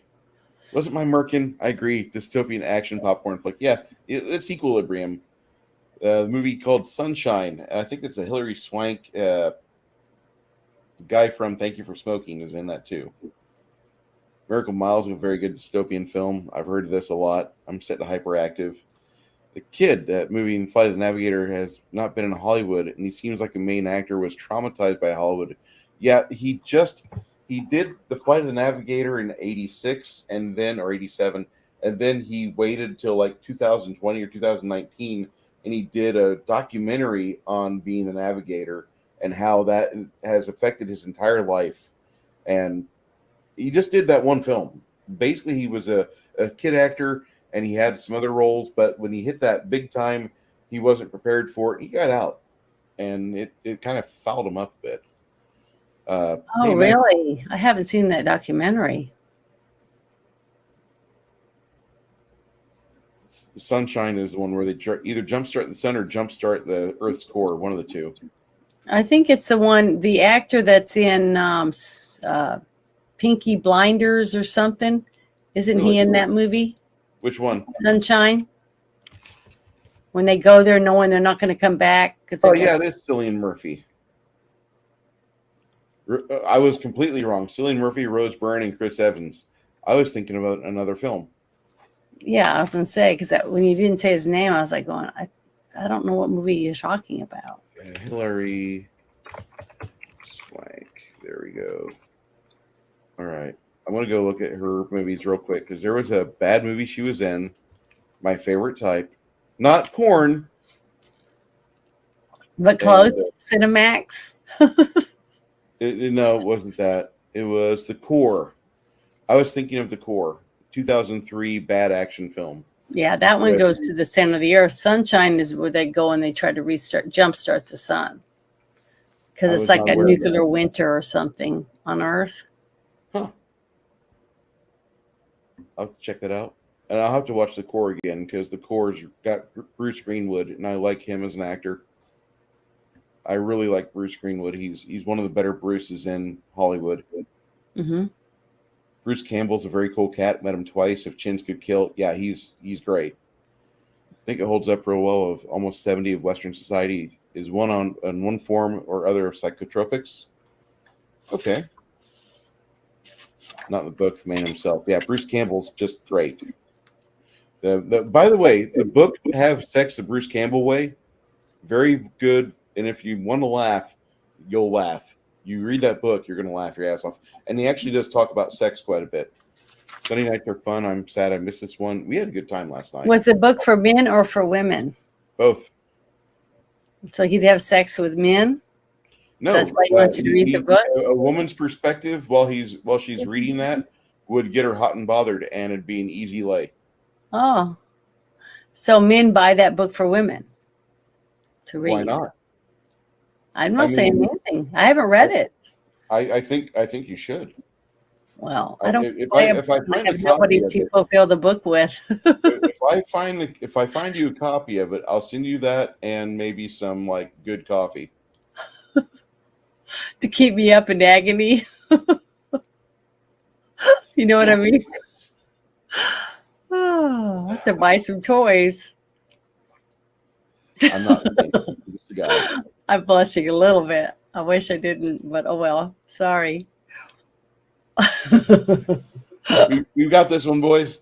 Okay. Grandma says I'm going to lose power soon, so saying good night ahead of the shutdown. But I have 4 battery left. Oh, I'm sorry, RPG Grandma. Good night. Thank you for joining us. Send us your Discord if you have a Discord, RPG Grandma. We'd love to be part of that. Yes. Miss the Evil Dead show. Loved him as Sam Axe and Burn Notice. Burn Notice is a great show. Mm-hmm. One of the few good shows that I actually enjoyed from the 2000s. Okay, a few folks on the point out the pedo connection with various Disney films. I would not be surprised with the Flight of the Navigator cast. No, I wouldn't either. And Sarah Jessica Parker, like, there's something that happened with her, but you can never, like, she's never admitted to it, but like, there's stories from the certain clubs about her, and it's like, well, that kind of solves that question, because she was astute, or she was statuesque. Would I call her pretty? No. But I would say that when she was younger, she was prettier. But I would still not call her pretty. Max says, I want Janet to wear that shirt every day and forever. Is he talking about the one with the afro one? No, I think he's talking about this one here. Not that one. This one. Oh. This is a dress. It's a dress. See? Oh. I don't have that much room. Janet's recording booth is like the size of most of your walk-in. It's little. I got a curtain hanging from the ceiling, and it's curved. You know, one of those curved rods. And then I have my lights hanging back here. See. Burn Notice was good for what it was. Yeah. American Werewolf in London. Yeah, that's a fantastic John Landis film. And that movie there was the first movie where I thought editing was going to be the big thing to help horror movies, because there's a couple scenes where like they do great cuts. I'm sorry, Janet. Let me get you off there. Just Wolf. Kim Cattrall is always she's my crush back then. Hilary Swank. What? Hilary Swank was your crush? No. Oh. Kim Cattrall was my crush back then. From Porky's? Porky's. She was in Big Trouble in Little China. Yeah, Little China. Yeah, she was in a few other things. I still think Big Trouble in Little China was her high watermark for hotness. Mm-hmm. I just like the scene at the end, especially when Kurt Russell passes her up and she's there wanting him to kiss her. She's like, I will stoop down to your level and kiss you, you ugly trucker, but you saved my life. And he just, no. Greatest diss in all of moviedom. Well, he had Goldie Hawn at home, so he didn't have to worry about it. I'm okay. Goldie Hawn, circa 1980 or 78, when Private Benjamin came out. Mm-hmm. By the way, one of my favorite Army comedies. Not my favorite Army comedy. That would be Stripes. But Private Benjamin is peak Goldie Hawn, I think. I think she's a great actress, but she has proven herself to be a fantastic mother and wife. Mm-hmm. Yeah. But they love each other. Mm-hmm. You can tell some of the few things that I've seen them in public together. They hold hands and they're very, very affectionate. Hey, Pop Cotton, how you doing? Scrooge wasn't great. He didn't like it. Okay, Kronos, that's understandable. Beavis and Butthead, Ebenezer Screw. Are you going to go through the whole thing? Because they're adding at the bottom constantly. I guess I should stop, shouldn't I? We're at 3 hours. Mount your TV to a stationary bike. No, because then like it'll have the moment where you have to go real hard because you're doing a hill, and then you start doing this on your bike, and the bike does this, and your TV goes. Bloop. Yeah, and the TV breaks. You break your TV. Have a TV hanging on the wall or mounted to the wall. Lone Wolf and Cub. Shokasuji was in Shogun Samurai. Yeah, that's when I was asking if that was the one where the samurai is pulling the baby behind them in a wagon. That was an old one, from, I don't know, a long time ago, in the 70s, I guess. I remember that. I don't remember what movie it is, though, but I remember that the baby was being towed behind them. Mm-hmm. I don't remember the name of it, but somebody said something about it and it made me think about it because that's the first kung fu movie I've ever seen. 36 Chambers. That was my first, I believe. And still one of my favorites. Okay. Shogun, that's a miniseries based off a book. Everybody likes the Hungar pick. We've been going at it for 3 hours. Can you believe that? Hungar with the Witch would be good also. Yes. The Shogun miniseries was cool. Mm-hmm. Battle Wizard. Really? The Battle Wizard? I just saw your review. Are you sure? Listen, if you do this, if you make me watch a Battle Wizard, Connell, I will make you watch Willy's Wonderland. And Janet will have a reaction video. Oh, it won't be good. I'll be throwing up, putting my finger down my throat, making a video of me vomiting. I haven't read the book. I have the book. Mom has a book, actually. The Fly. Yeah. Yeah. Yes, okay. It was. I liked that movie. We probably should shut this down because we have a rabid, not rabid, but they're talking. They're continuing to add stuff, and we're in 3 hours. I know. I told you the chat's never going to stop talking. They're great. They really are. They have Janitis just taking after me. We have yet another super sticker from JFG. John. I appreciate that, John. And if is he from your Discord, Janet? No, he's from my Twitter. Okay. He's not on my Discord. He's just from Twitter. Fantastic. Friend of mine from Twitter. John, get active on her Discord.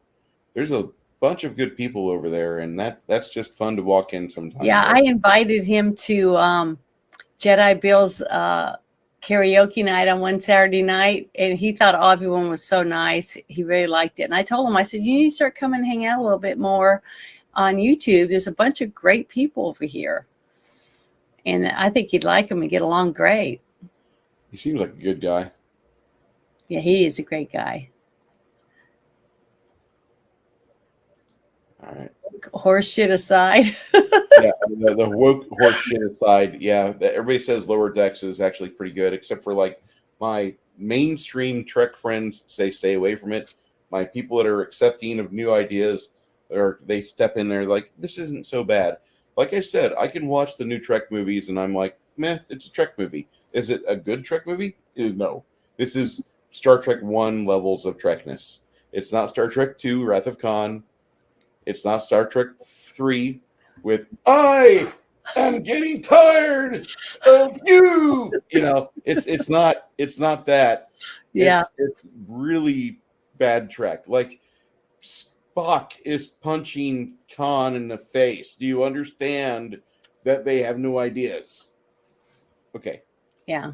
But there's a funny comment right here. Janet has sisters. Kronos. Janet, I'm going to go to your Discord and copy your link and put it in the chat. So our friends, if they are not members of your Discord, I want them to be invited, and I want them to go and explore and have some fun with some really nice people. Kronos. I've had both of my sisters. My first episode of my Friday night shit show. I had my sister Sandy join me that night, and that's when we first did the first one, basically because we just were both depressed. And it was before Mother's Day for my mom's birthday. And then last week or the week before last, I had my other sister Jennifer on there. And so we've had a lot. I have two of my sisters on there so far. Jennifer is a little sweetheart, and Sandy is Firecracker. Yeah. Just keep in mind, you get into a chat with Janet and Sandy, you're not going to say much. Well, see, Jennifer is a little different because, she was the youngest. So she always got what she wanted. So she didn't have to compete as much as the rest of us. So that's why Sandy and I were like bickering and talking over each other. Janet would take home a boyfriend. Boyfriend would see Sandy. I want that. Yeah. You're nice. I don't want you. I want that. They'd walk in, and then they'd say, "Who's that?" And I go, "Oh, it's my sister." "Oh, okay." But she was blonde, and Kathy and Sandy were both built the same.